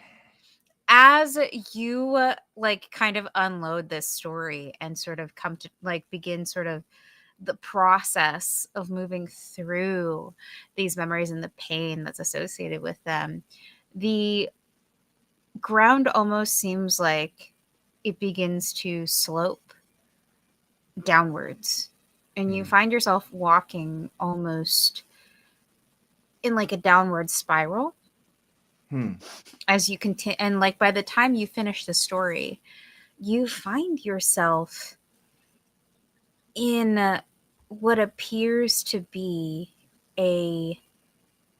within the island, like almost a stone cave. And within that cave, you hear voices. you hear the voice of Mantis demanding that his crew search the island for Ari and for Ozzy as well. Claiming that Ozzy has turned coat and has joined the rebels. You also hear him demand that if Ozzy and Ari cannot be found, Zaire must be found. And if Zaire is found, to bring them back to the ship with or without consent. You also hear the voice of Brother Blackheart and Koa as they plan on how to best surprise the Wraith and the Aurora, realizing that they are also docked here and they might be able to launch a surprise attack. And so the other thing you hear are much more familiar voices. You hear Zaire, Sophie, and Ari all arguing, followed by the thump of Ari hitting the floor, unconscious. Sophie caught Okay. Ari. Oh, Sophie caught Ari. Sophie caught Ari. Followed by a Conk, silence catch as Ari. yes. You hear the silence as Ari suddenly goes quiet. Scott Pongo. Okay. Silently skulk back with Ozzy back to my people. And do we catch up? So you try, so you're in this area where you can hear them, but you're not necessarily Yeah. close to them. Got You it. can just hear them. Okay. It's taking everything for Komu to not rush in and start a battle with Blackheart, but he's going to be a good boy. And Basically, not do you that. can hear everything that's happening around the Yeah. island from this point. Okay. And as you listen to these voices, one more joins the fray, but you know that this one isn't coming from the exterior of the island. This one is in your head. As a figure in a dark cloak steps forward that is embroidered in silver and says, "Welcome, traveler. I am Tolos, leader of the Espers, and you have passed the test."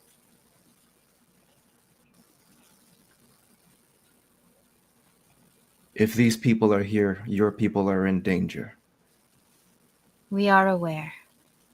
We know who these people are, and we have been watching their movements for some time.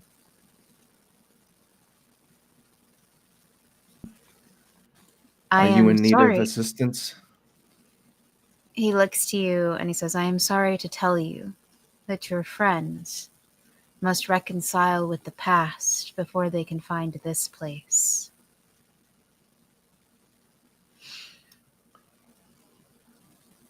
How can I help? He looks to you and says, "It is their test, but you may bring them here if you wish. We have our ways of delaying the danger on the island. Those who wish us harm know not where they step." And So as he that's what says that that, was. you hear like rumbling and the sounds of and cries of pirates in distress as stuff begins to happen. While you are on the island, you are safe. But we cannot promise the same when you are on open water.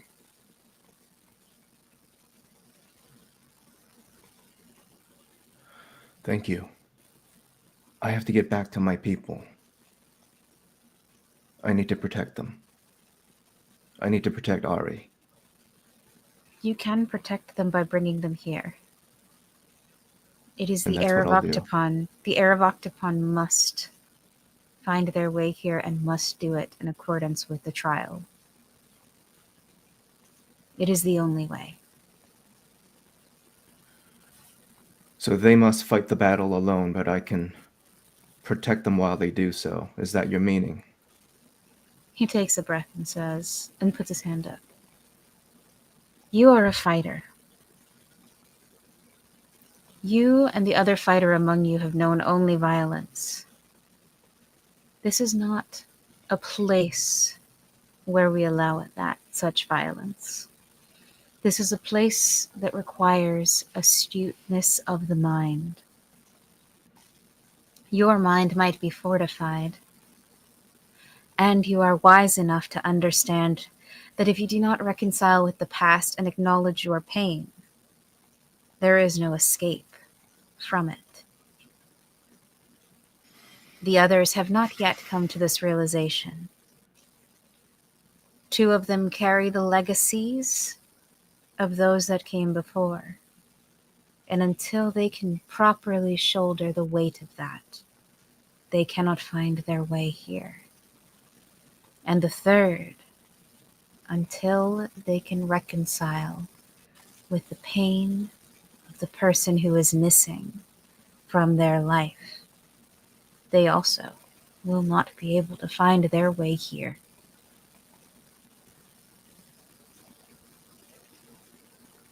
Do you understand now, Komu,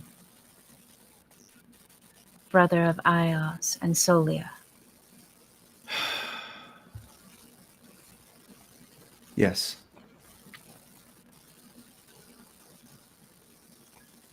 Go, take this path. And he motions in a direction.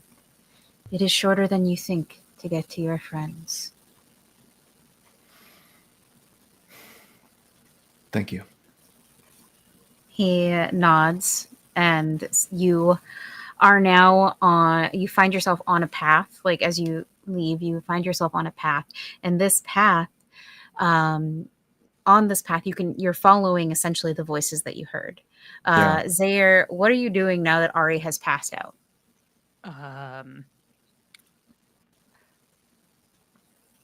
I am going to say that, like, I know of the Constrictus. Like, that I was taught. Mm-hmm. Yep. Oh, no. Oh, yes, there you are. Okay. I'm going to say that this is the legends of the Constrictus are actually what got me into and what, like, started me thinking about beasts and sparked that part of Zaire's personality. It's like I always wanted to know more stories about that and like how they took care of it and and what all it could do, and like those were the ones that I actually enjoyed hearing. So you are able to recognize the bite and know that the Constrictus is venomous, and Ari has been poisoned.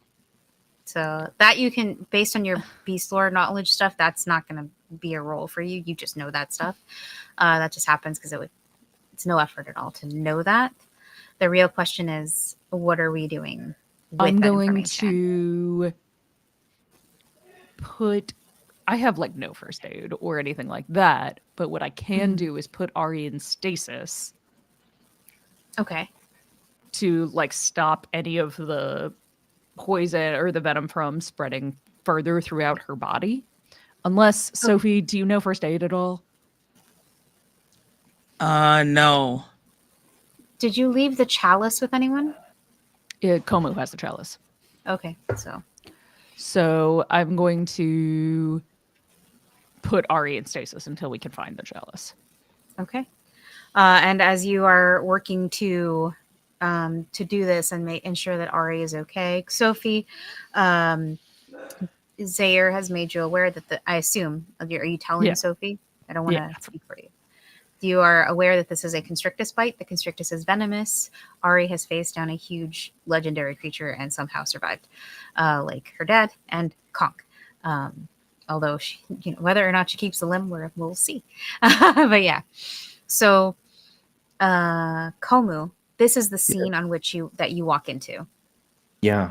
With deadweight Ozzy, apparently. So. Mm-hmm. Okay, I see Ari on the being tended to and not looking good. Mm-hmm.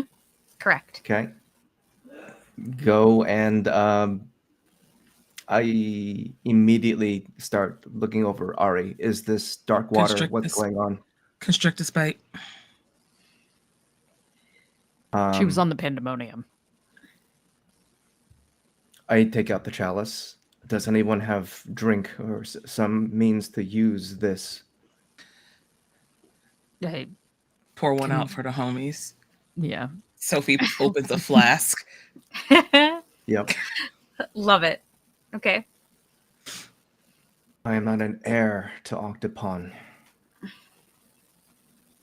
But if there's anything here that can help, be with us now. Kunda guide us. As you and what are you going to trying to give the Yep. beverage to? Okay. So as you Ari is like propped up and you begin to try to give her what's in the chalice, it begins to glow in your hands. Ari, I would like you to make 2 recovery rolls here. And you can keep both. Oh, just 1d6 plus 4, right? Yeah. Nice and easy. And done. Okay, perfect. So you won't need to make a recovery roll later. Everyone else still has to make recovery rolls. I am aware of this. There will be time for this. Do not stress out.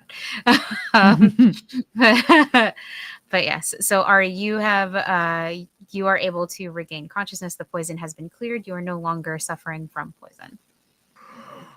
Oh. Oh, hey, Komu. Your Highness, it's good to see you. That? The real you. Why does someone keep saying that? I don't understand why. You know what? Come to it later. Everybody all right? I had the wildest dream. And you were there, and you were there, and you were there. Oh, no, we're still here. I'm still around. And your father is still the second worst thing to happen in the ocean. Got it. So now we got all that settled. What are we doing here anyway? Where are we?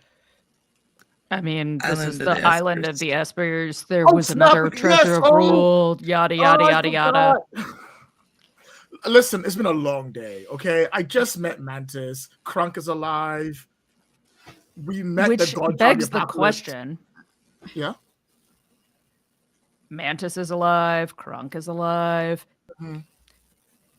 I mean, your dad killed my dad in the search for the treasures, but he left his entire crew alive and well. You know Something what? tells me. Actually, I'm kind of worried about that because the books don't actually say that Crunk and my father fought to the death.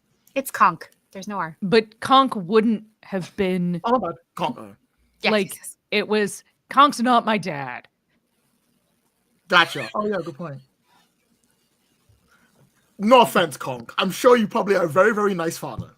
Conch is unconscious. I know I'm telling this unconscious, but it's fine. Okay. I'm sure you'd be a very nice dad. I doubt it, actually. And I'm I like, doubt Komu's that gonna- very, very much. Kumu's And I'm going to like, chime in briefly. go on. We're not safe. We are tired. Ozzy needs to recover. We should find a safe spot, make camp, make preparation, and proceed with cooler heads. I agree. That's fair. I think everyone's had a day. Whew. So rest is good. We can continue on after sleep. Let's find somewhere to rest, and then we can figure out how we're going to stop the crew of the Pandemonium and also help the Espers. Right. Okay. Yeah, about that last bit. Where are we gonna actually rest? I feel like we should have probably thought about that. It's a safe place we could go. Where is Cassandra? Where's the rest of my crew? Some of them stayed back on the boat. I think we told Cassandra to stay on the boat and Okay. Cassandra actually went with you guys and went ahead. Oh, Yeah. okay. Oh, okay. When Komu met with the doppelganger, he told Cassandra to make for the nearest town. Yeah. Or, Gotcha. yeah. Gotcha. Okay.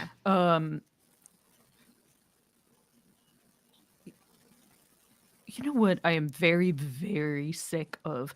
Oh, come in and be tested and da da da da da until you find this magic special acceptance.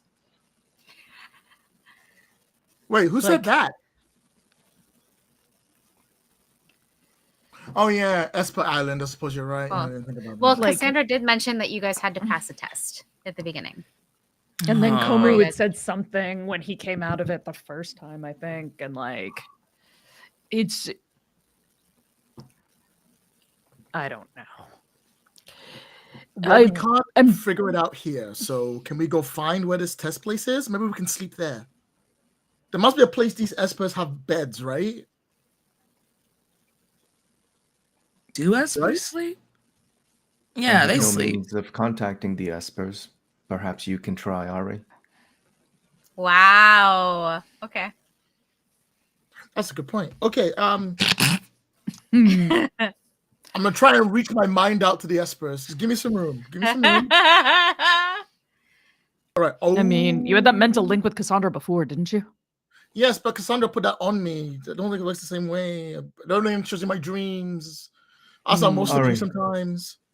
Breathe. All right. Again, a position. Breathe. Breathe in. Let it out. I can always knock you out if it's one doesn't work. Don't touch me. You breathe in, you breathe out, and I would like everyone to roll me an intellect. This one is really high, and it's Komu's fault that it's really high. Oh, thanks, no. Komu. Yeah. Thanks, Komu. Suck. This is what happens when you piss someone off. As the GM, I'm not mad, but Tolo's not happy with you. This is this is going to be level. Hold on, I'm doing numbers. Level 6 is 18. This is a 24 to start. Oh my god. All right. Sorry, guys. I don't know what I 24 did. to start. Did I do that right? Oh no, 21. That's a level 7. I went up too high. Sorry. 21. It's level 7. Yeah, I don't know that that's actually better. It's I'm 21. like, I don't have any. I'm like, I don't have modifiers. My dice only goes up to 20. Like, what are you? What are you talking about? Like, okay. So get a natural 20 or you don't get anything. Cool. Got it. That was, I guess. Hey, remember, It's so hard for me. I'm also suffering. And I'm the intelligence character. yeah, same. I'm like, You okay, so it's magic, so I can dump it by 1. so 18. Hey, 18 or better. Same here. Better by 1. 18. You know, Our two fighters I am are not like the most. so I was like, I am not the most intellect savvy, but I still got a couple of extras, so I'm gonna spend another point in intellect. Okay. And I can So drop Drop it. it down to And I'm 18. dropping would it another make 1 the via. narrative sense if Komu was the one that had to like actually roll straight. But It was a 19. oh, it just made it by 1. Oh shit.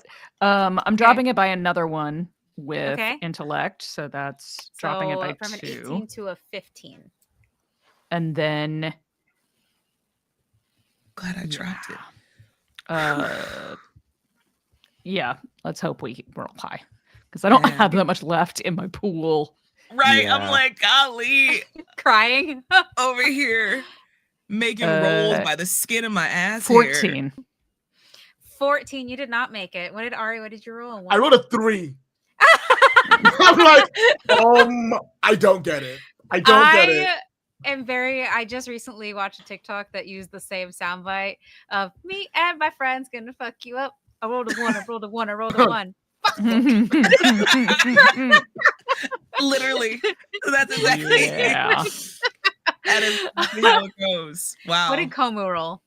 11. 11. Okay. So Ari and Komu, you immediately go still. And Zaire, it takes you a minute, but you also go still. and Sophie. On a 19, you get a minor effect. So again, that smell fills your nostrils, and for just a moment, you hear the voice of the parent you lost calling your name.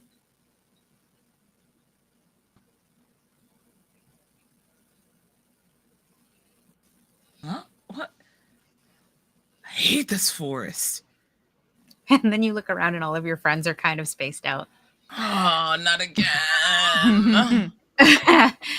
And okay, so Komu, you're gonna be last. I guess something Okay. special for you.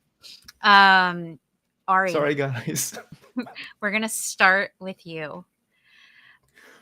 What is the most? You can choose from either the most painful memory that you have, or the memory that made you who you are today. And that, like, it can be both. Like, you can have one that is both, but it's an either or if you, depending on which way you want to go. I would choose the most painful memory and the memory that made me who I am today. Okay. And what is it? It was one day ago when I watched my brother and sister be taken by Darkwater. Okay. So you are back on the ship watching your brother's naval fleet be consumed by Darkwater, and your sister being like both of the threat of both of them being taken, and you unable to do anything as the Aurora slips below the waves towards the underwater kingdom of Voltimeri. So I'm right there again. I'm on my knees. I'm screaming the names. I'm slamming my fists into the wall. Would I realized I'm in a dream sequence, or No, not with a roll of a 3. yeah, I'm right back there again. I'm screaming. I'm slamming the wall. I'm like, this is like level also tier 4 Ari, and she's trying everything to move the wall out the way, while Right. behind her everyone's like, no, it's okay. Sacrifices are fine. And I hear it in Sophie's voice. Sacrifices are fine. Let them go. You need to only survive by yourself. And that's all I hear behind me while I'm slamming my fist into the wall trying to get something through. Okay. So Sorry, Sophie. so the way this is going to work is basically this is your most painful memory, and you're stuck in it right now. So we're going to want to roll another intellect to get you unstuck from it. We're not doing that yet, but we will. And stuff is going to keep happening throughout that may not be connected to this memory, but will be connected to you. So just as a heads up, Zaire, your choice: most painful memory, memory that makes you who you are, or both. And it cannot be when it cannot be one of the ones we've already talked about. It's got to be new. Okay. I'm going to go with my most painful memory. Okay. There's a time, like, not Zara's about a, like, in the vast throes of teenagerhood, has grown from the cute little boy person Mm-hmm. into this hulking body that they don't really know what to do with, Mm-hmm. but their beard has started to come in, and like it's every day he looks into the mirror and is becoming someone that he doesn't recognize anymore. And all the stories, all of these things, like when all this training that he's gone through, that he's still going through, and it's getting harder and harder and worse and worse. And his mother walks in Mm-hmm. and looks behind him over his shoulder. Well, what used to be over his shoulder, but kind of is now around his body to Yeah. the mirror and says,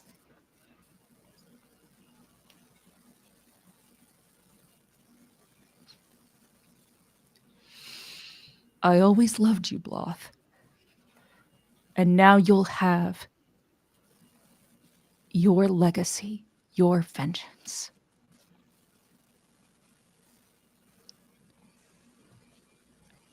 It's what you always wanted. And looks into the mirror and doesn't see Zaire at all. Oof. Heavy, heavy, heavy. All right. So you are stuck in this memory and the pain of that memory until you're able to roll out. You roll out of it. Sophie, you're out here like, great, we're screwed. So we're gonna, you're over there in the corner. Sorry. You and Ozzy, man. As usual. Komu, you find yourself Yes. back in the clearing with Tolos. Hmm. And Tolos sounds angry when he says, you would keep your friends trapped here because you are afraid of your past, Komu? No. I wanted safety for my friends. We needed help. We needed a place to rest. I thought the Espers might be able to lend a hand. We sent Cassandra. I sent Cassandra forward. I thought we might be able to reconnect.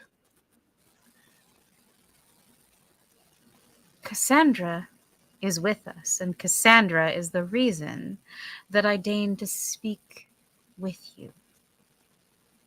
Did I not say that you completed the test? Was there something in my language that was unclear?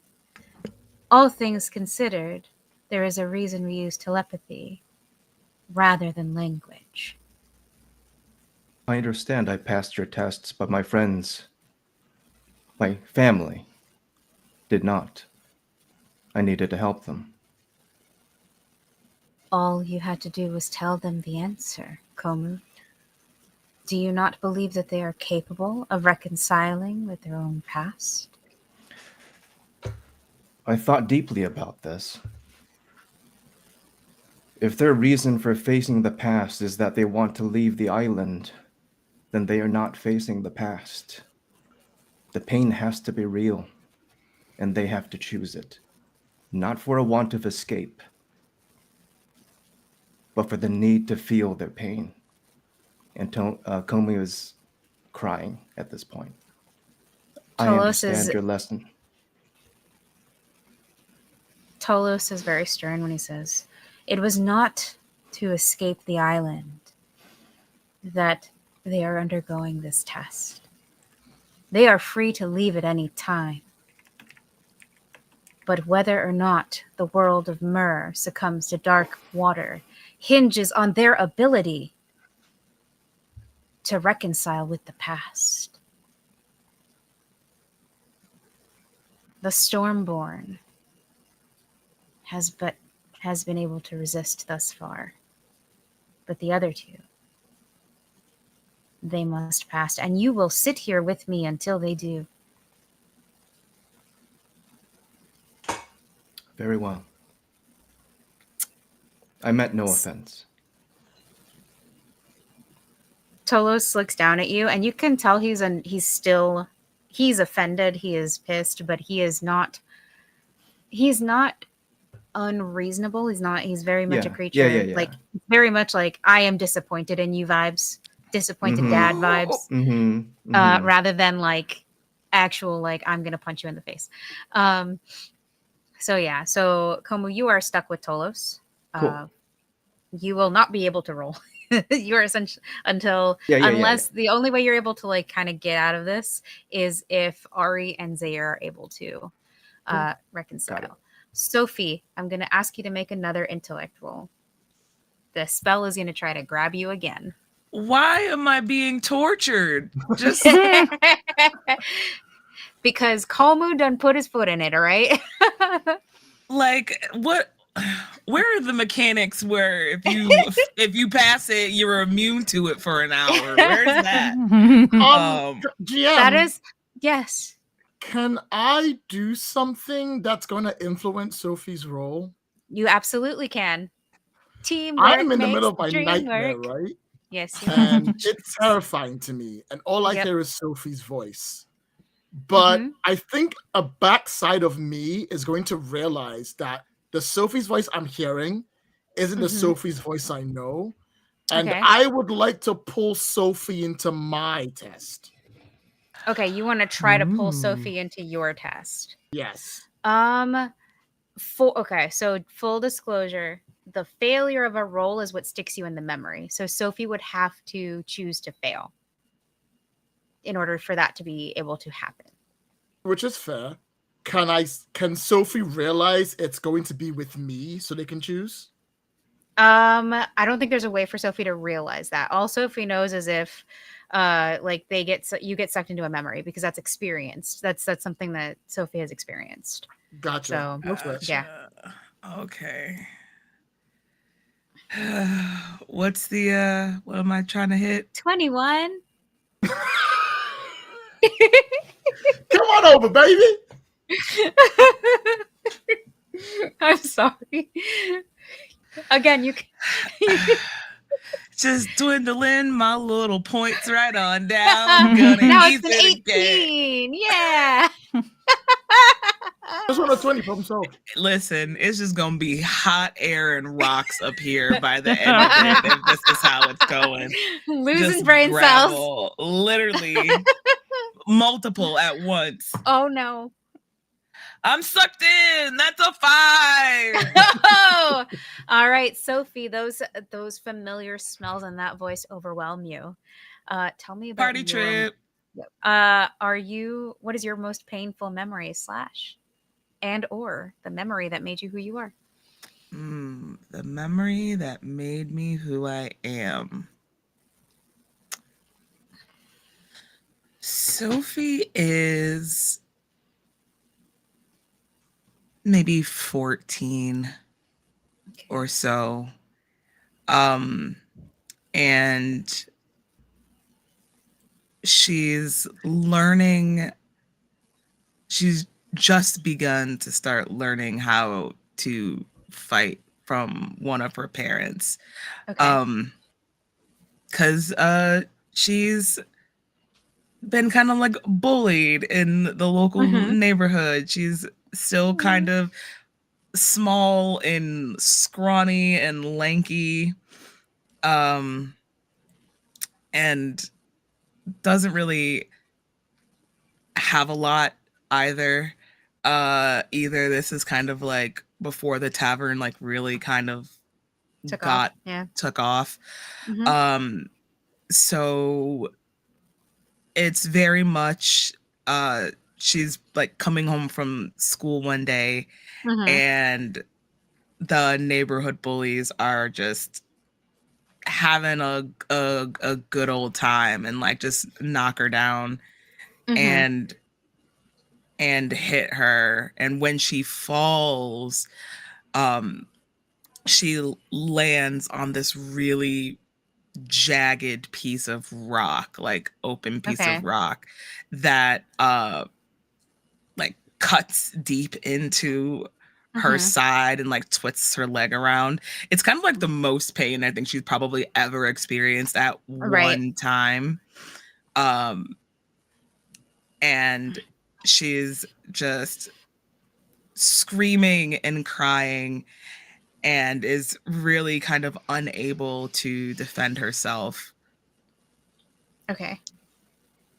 Yeah. And I think it's just one of those things that like her other parent has to like come over and like try to help heal and console her or whatever, but teaches her a lesson, I think, that stays with Sophie for the rest of her days.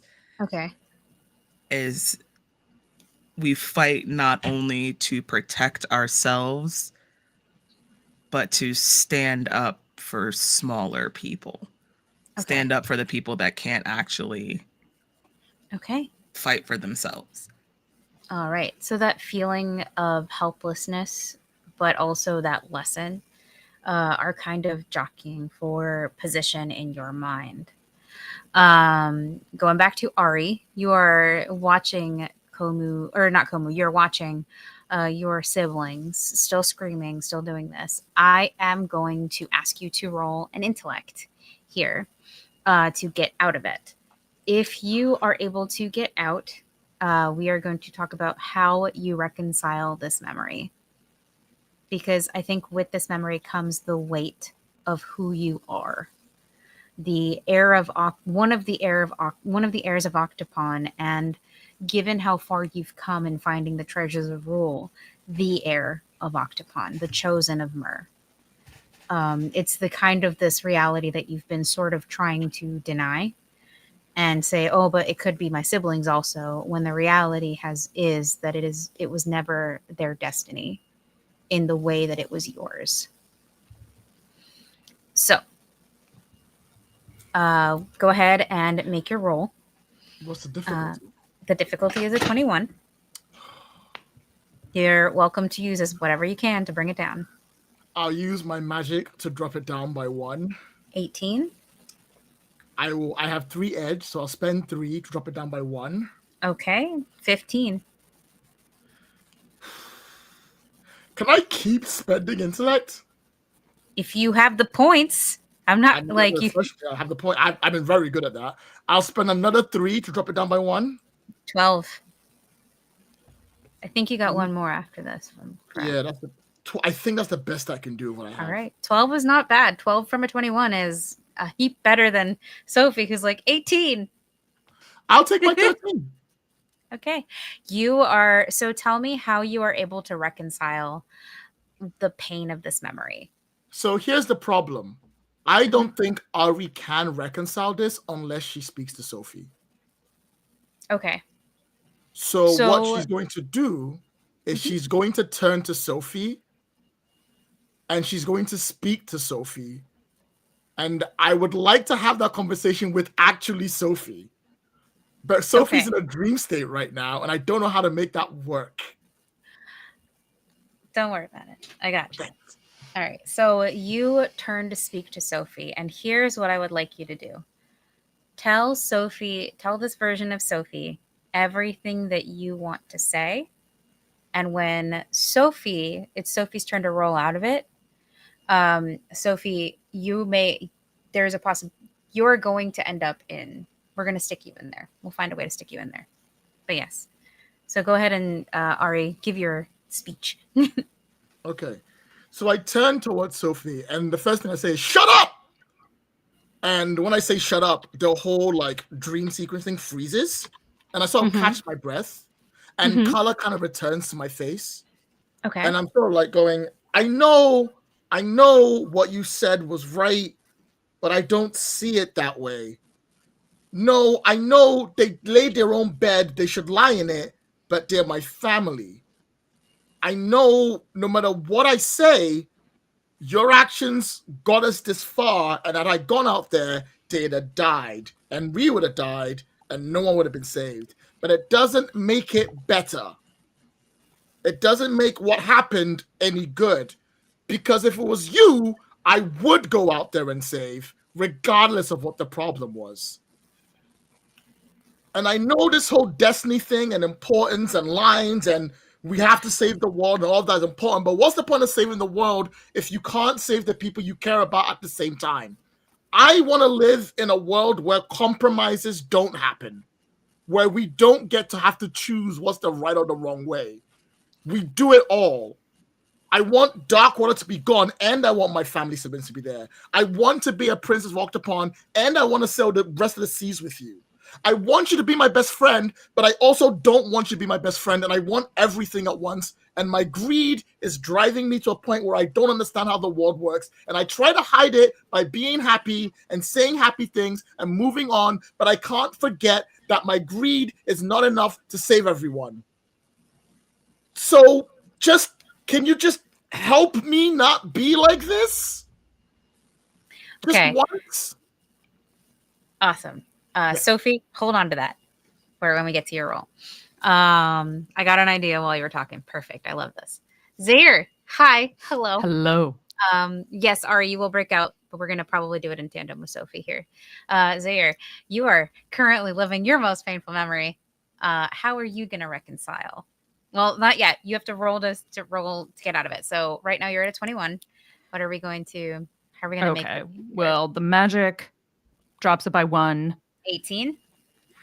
Intellect drops it by 2. 15. So 15. I'll spend intellect to drop it by another 1. So that's 12.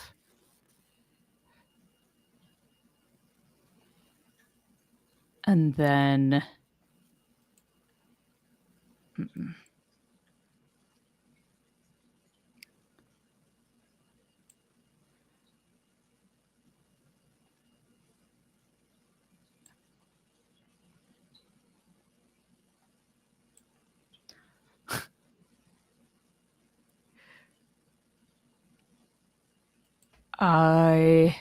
yeah.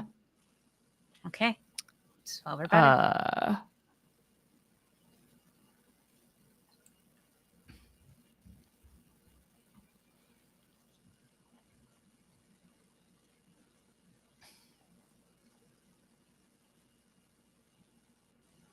Ooh, 16. Nice. Oh, okay, the anxiety was killing me for a second. too. Me too. 'Cause I was looking through. I was like, "Is there anything else? Is there anything else?" So on a 16, how does Zaire reconcile with this memory? And this pain. The Zaire that I am looks back. And it's like I'm looking simultaneously into the mirror and back through the mirror. Mm-hmm. And it's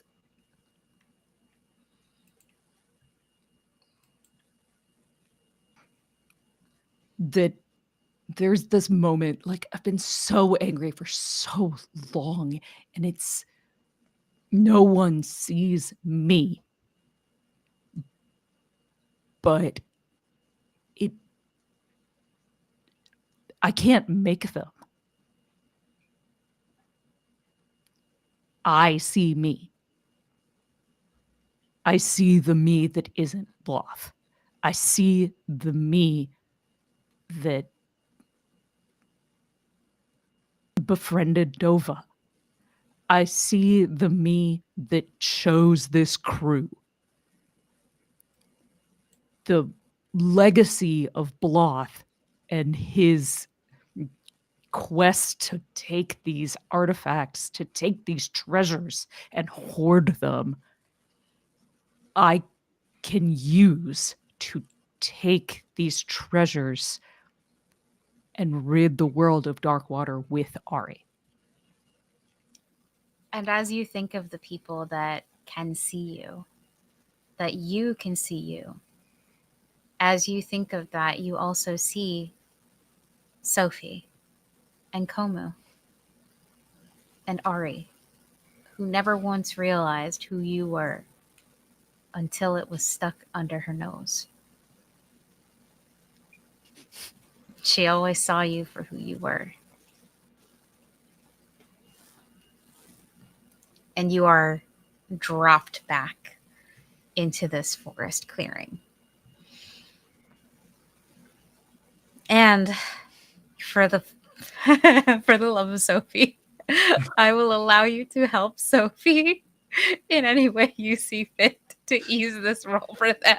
For the love of Sophie. I That is going to be the spinoff show that premieres. But instead of Saturday mornings, it's going to be late night Saturday nights. This is God, the adult show. That's the adult show. Okay. But yeah, so oh man, I'm gonna take Sophie's hand Mm-hmm. How romantic. You can see, actually, what is Sophie experiencing emotionally on her face right now? If you're going to take the hand, like let's build up this scene. Sophie, I don't think any of you have ever seen this look on Sophie's face before. Sophie looks like she's in like immeasurable pain. Like gripping her side and her leg, which in her dream is super mangled, and there's like bone that's sticking out from the side and stuff. Like it's really, really gnarly. Almost kind of like a fluttering, like her eyes are like fluttering in like trying to remain conscious. Type of deal. Just lots of pain. Okay, so Sarah, that's what you see as you take Sophie's hand. And I'm going to like kind of use it to grip her arm, like, and say at the same time, like, I'm here. You can lean on me if you need to. I can take it. Okay. And I will allow that to lower it by 1 for you, Sophie. So instead of a 21, it's an 18. Thanks. Just roll 18. Problem solved.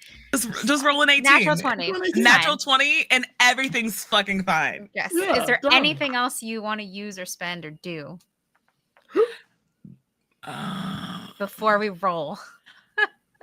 I'm going to use another one of my intellect points to lower it. Did I need those brain cells? No. Must not. No. That's a 15. Not at all. I punch. That's what I do.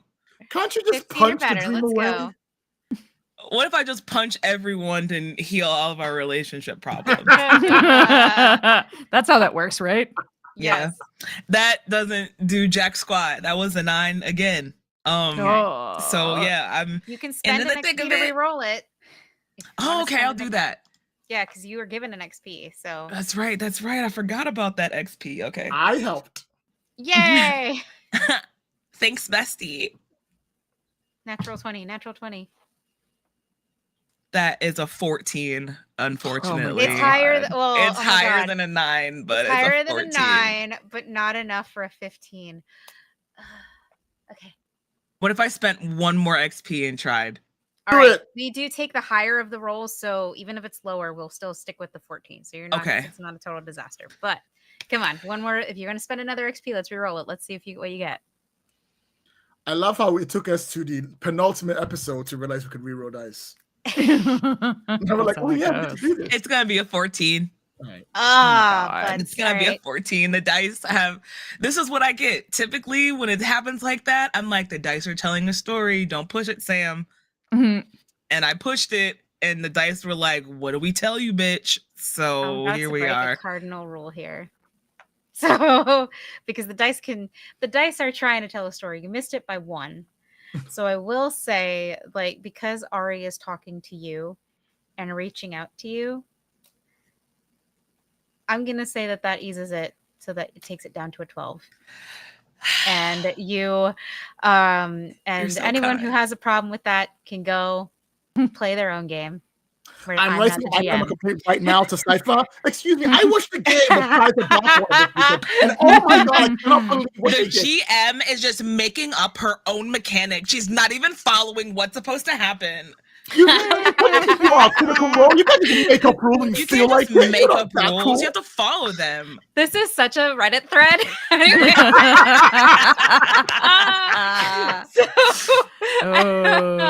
Am I the asshole? So moving on. Sophie, you are in pain. You can't see straight, but you feel Zayr's comforting, like the comforting grip of Zayr's hand. You think it's your father at first who is trying to comfort you, or one of your parents, rather. It can be any parent you want. And then you hear what sounds like, it sounds distant at first, but it sounds like Ari's voice.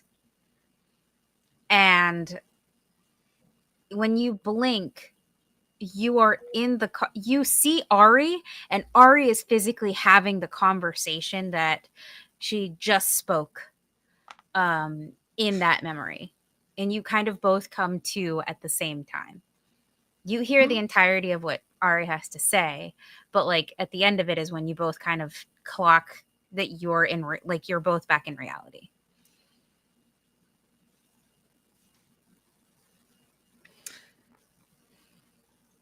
Listen. Oh, Ari. it worked. Oh, we're back. Okay, everything's fine. Don't worry about it. Everything's fine. I'm just gonna move on and carry on and pretend that whole thing didn't happen. We're just gonna Ari. carry on walking.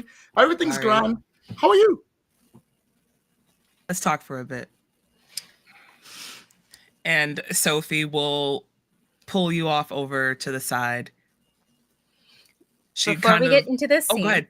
no, before we get into this scene, I know you guys are I'm gonna give you your opportunity. I just want to turn our attention to Komu because everyone has.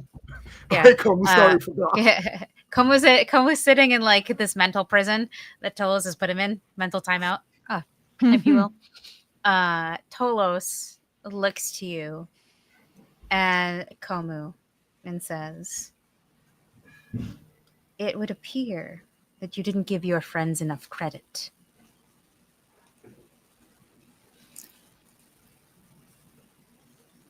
I never doubted them.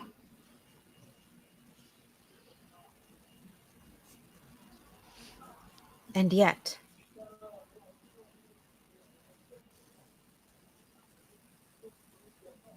he waves his hand. He's not having this conversation with you. What he needed is complete. So he said, "I will return you to your body. But know that now that the test is complete, you have no favor with me." And you are dropped back into your body. Tolos, while Tolos is not actively an enemy of yours, Tolos is not interested in doing any favors for you. So just be aware of that. But yeah, so Komu also kind of returns to his body as Sophie and Ari are kind of shift off to the side. And now I would return it to you, but Ari has poofed out. So What's up with Zaire? How's Zaire? Yeah, what's Zaire up to now that you've returned? You're holding Sophie's hand. And Sophie hasn't. You've returned, right? Yeah. Yeah, Sophie's come back. And I gotta flick the head and I look at Sophie, like, yeah, okay. Stupid forest. yeah. I love how it's like a moment of silence, and we're looking at each other like something like meaningful is about to be said, and we're just like, dumb forest. Shake our hands off, dumb forest. Dang Take its it. place. Gosh. Glad you're I good. was like, me too. Are your legs okay? Yeah, actually. And Sophie kind of like rubs the spot where the scar is from where the bone in her leg was like sticking out, and it's just like, yeah. Another voice from a distance, familiar to you all, calls out for you and says, "Oh, I found you. I'm sorry that I disappeared. Tolos demanded that you do this on your own." And you see coming up Cassandra on the back of what looks to be like a giant slink, it's a type of lizard. It is shiny. It's got a large head, but it does have a saddle and like a bridle with it. And on it is Cassandra. I'm glad you described what it was, because I imagined the dog from Toy Story. Slinky. Not a slinky dog. Like a slink is actually a type of lizard. Hold on. I'm really glad that you gave me that explanation. I needed that as well, because I was like, Slinky? Immediately, I was like, Oh, sorry. It's not. I mispronounced it. It's skink, not slink. Oh, Yeah, okay.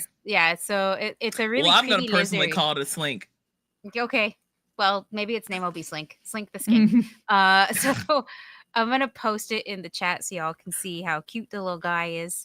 He's just a little guy. Yeah. Well, he's a big guy in Myrrh, but like, Oh, look at how little and cute. yeah, he's a big guy. He's rideable in Myrrh. Oh wow. But yeah, that's what Cassandra has showed up on. Gotcha. And you, Sophie, you and Ari are off to the side, but you hear Cassandra come up. Sophie looks back, make sure you're muted. Lloyd. Still muted. You're Lloyd. muted, Lloyd. Still super muted. Ari has a meltdown. Okay, I'm back. All right. What I was saying was irrelevant, apparently, so don't worry about it. It isn't just the dice telling a story. Yeah. So listen. I want you to be everything that you want to be and then some. Because I know how much this means to you. But I also know how much family means to you as well. And it was wrong for me to try to convince you that one way or another, your way was worse than the way that I was thinking. It is 100% possible to have most of everything that you want. But also keep in mind of the stakes. I don't want you to change. I don't want you to feel like you have to. What I want you to do is to be mindful of the situations that are around you and assess those risks. Being a risk taker gets you far. You really don't get anywhere without taking a risk. But I was scared of losing you too. We both wanted this adventure together. You're right, and I'm with you, but I feel I should mention that if I had to choose between saving all of Myrrh from Darkwater and losing you, I will refuse to choose no matter how hard it gets. Sophie, I don't think after this you'll be my best friend. But that doesn't mean I'm not going to do everything in my power to save everyone. I want to live in a world where there are no such compromises. And you're right. And in the end, you turned out to be right again about what happened there. But the next time I have to choose something like that, I will find a third option, even if I have to bend reality to do it. All I'm asking is, will you be there with me when I do? And Sophie kind of sits there and they stick their hands in their pockets, kind of adjust their stance and nod their head. Ari, I am so sorry if for a second you ever thought that I would never be behind you. I will follow you to the ends of this earth and back some more. I'm Sorry I made you yelled at question that. I'm sorry I yelled at you.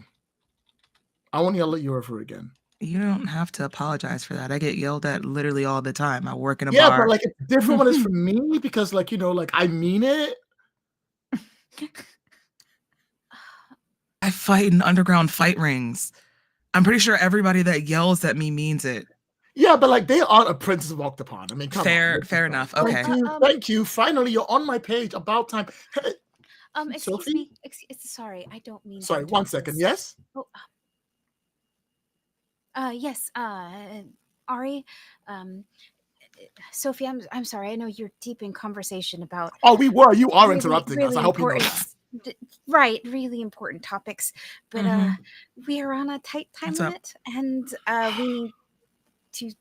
Tolos would like to see you now that Who's you've Tolos? passed the test. the leader of the Espers. Oh yeah. Hey Sophie, can we like have this touching reunion moment where I realize that it's fine for you to be the captain as long as you understand that I have to be able to be with the ship to make sure it works well for the rest of time and everything else later? Alec. All right, cool. Okay, we're done. We're over it. Yeah. High five. All right, Dad. Yeah, we're over it. Let's go. Cool. Now where's Tolos? If you all want to get on the lizard, I'll just take you there. Yo, there's a lizard. It sticks its tongue out at you, Ari. It like licks It's you. so cute. I've never wanted anything more in my entire life. Honestly, I kind of want one now too. I'm like, this is it's like the Octopon version of a Harley. This is nice. Yes. Mm. So the three of you get on, and Cassandra looks at Komu. She looks at you, Komu, and she looks at you with a bit of sympathy. Komu, are you coming?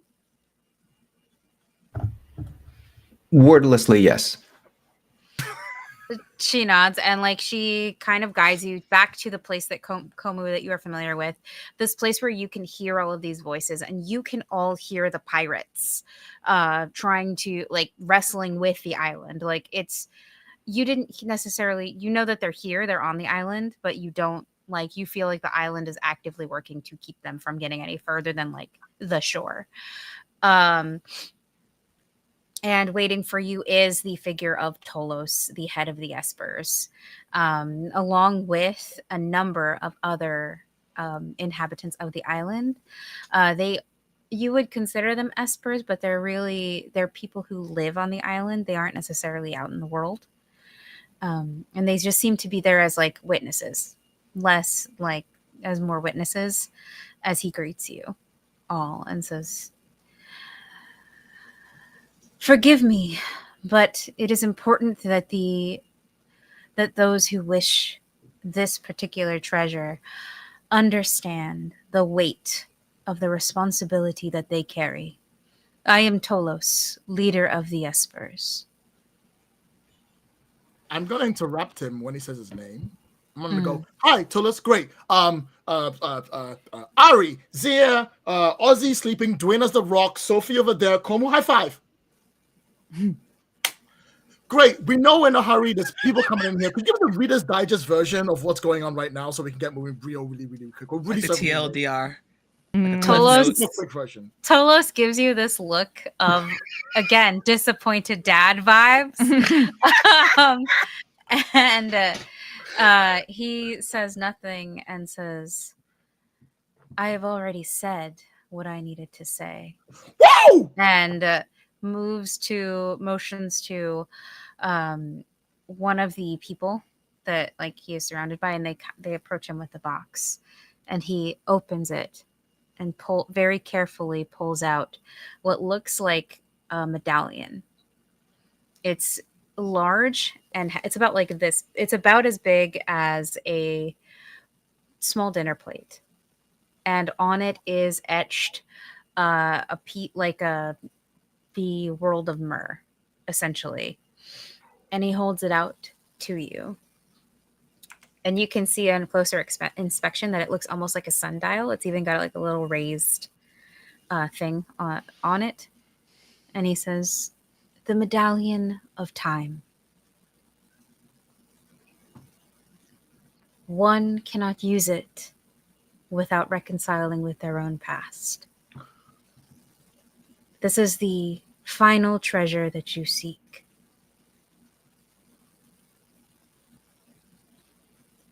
May I? And he's holding it out to you. Thank you. Really appreciate it. Right. Everybody, group high five. We've got all 7 treasures. Oh, I don't Zaya? high five. yeah. Cassandra will high five you, but Tolos will not. Oh, Zaya, you Like- coming in? Zaya. Oh, Yeah. fine. Yeah! Whoa! All right. Yeah. Thank you, everyone. We did it. It's done. Okay. Next step, stopping Darkwater. What do we do? You must return to Octopon, Princess. Holding on to the treasures is not enough. And we cannot guarantee your safety once you're at sea. No When one he can goes, guarantee you must safety. return. I interrupt him during that time and go, "Okay, Sue, see you later. Bye. Let's go, everybody. We gotta get going." And I'll literally I like. don't think that's actually how that works. Disappointed dad vibes. Thank you. Nice to meet you. Guys, have a good day. Cassandra, you coming? Cassandra nods. You could ride the list. It's faster. Oh, yes, Snap, you're right. I want go on the lizard. Okay, nice to meet you all. It's been great. I loved you all. It was fantastic. Oh, did anyone have anything they want to say in case they had like really important stuff from like the history they want to tell the Espers right now? Anyone? We already know. No. I honestly, like, I was really looking forward to this, and you've made it kind of shitty. So, or you've made it kind of a Kreld eating.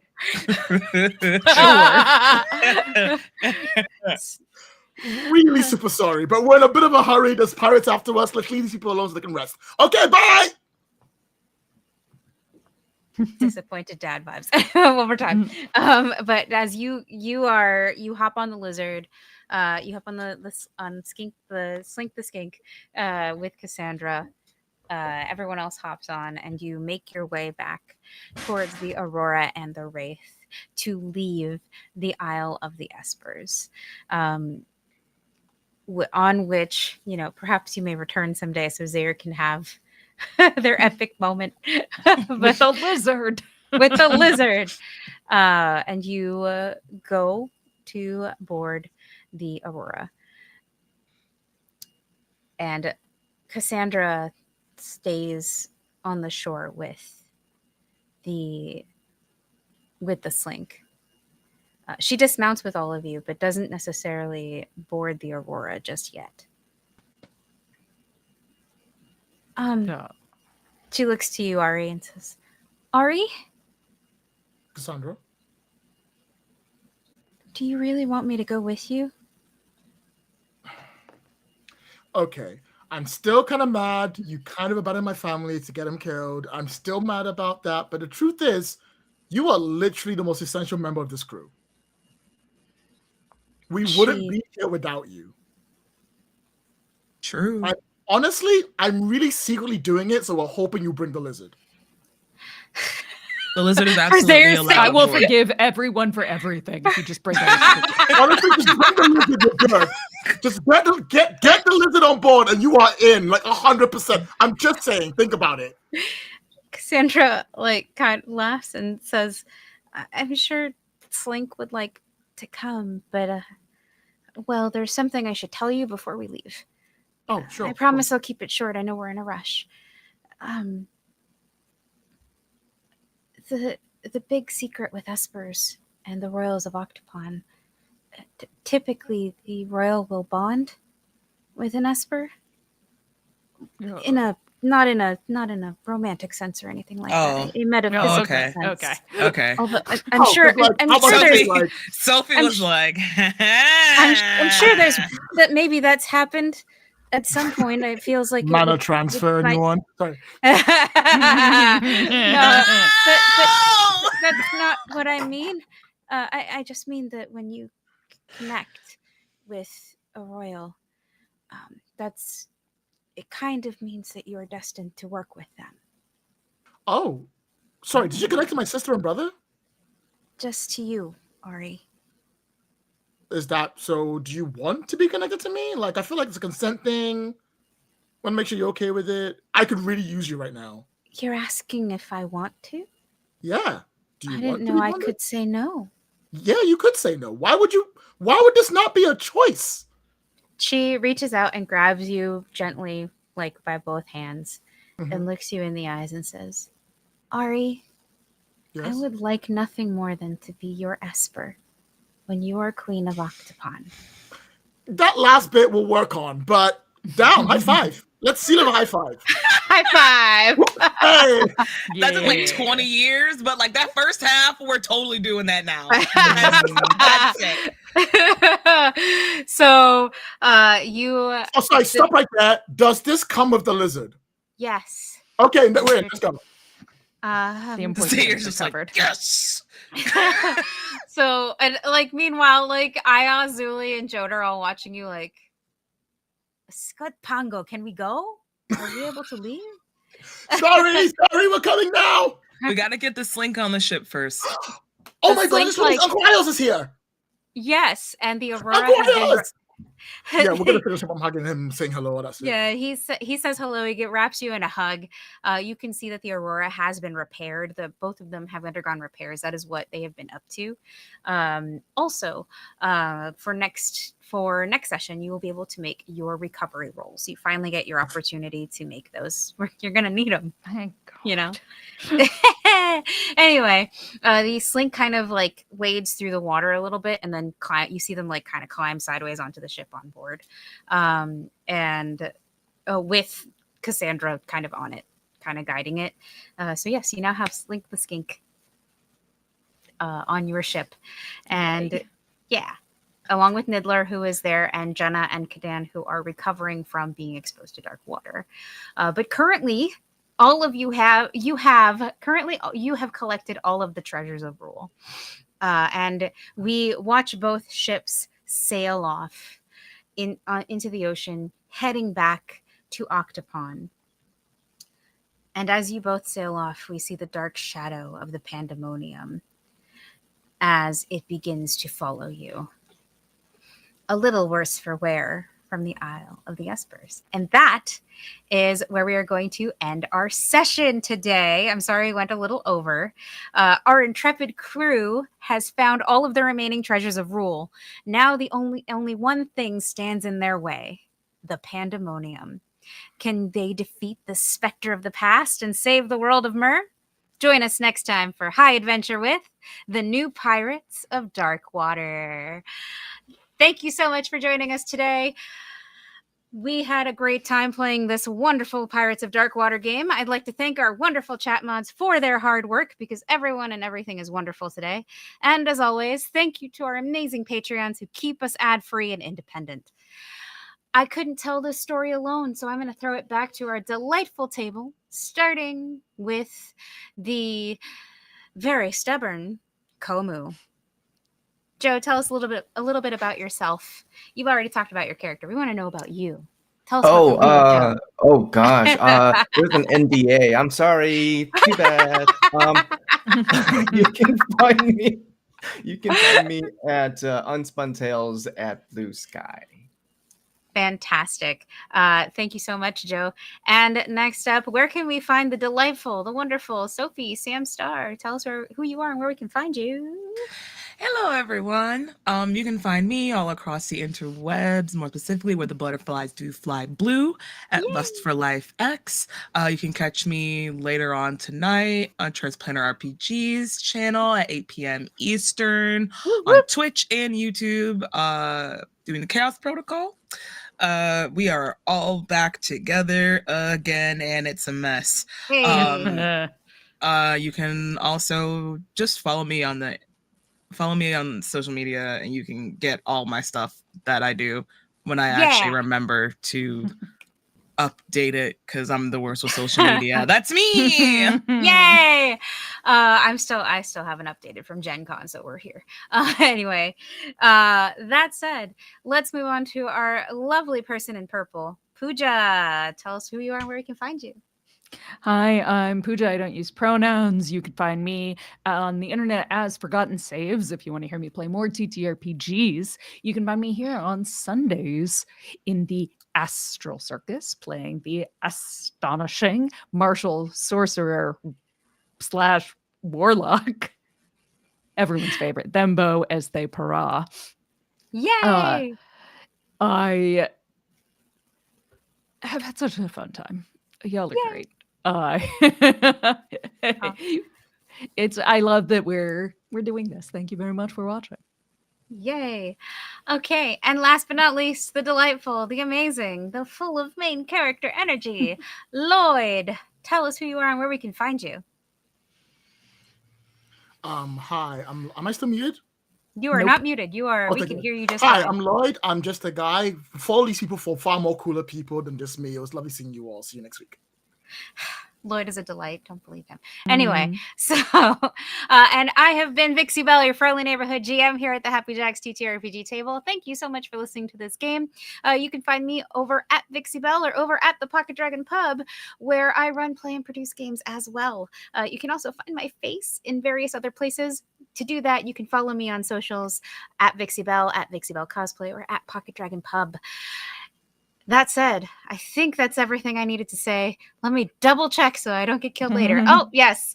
Join us Saturdays at 12 p.m. EST, 9 a.m. PST for our next session. Next Saturday is our last episode of the game. If you want to see this, the conclusion and thankfully the end of the Pirates of Dark Water series that we've been trying to finish, if you've been watching the cartoon, you can watch it next week. And if you want to catch up on past episodes before the finale, you can find us over on happyjacks.org/Pirates of Dark Water. And all of the other APs on the Happy Jacks network can be found at happyjacks.org. It's all indexed and it's real pretty. That said, thank you everyone for joining us today. Y'all have a great day. Bye now. Bye.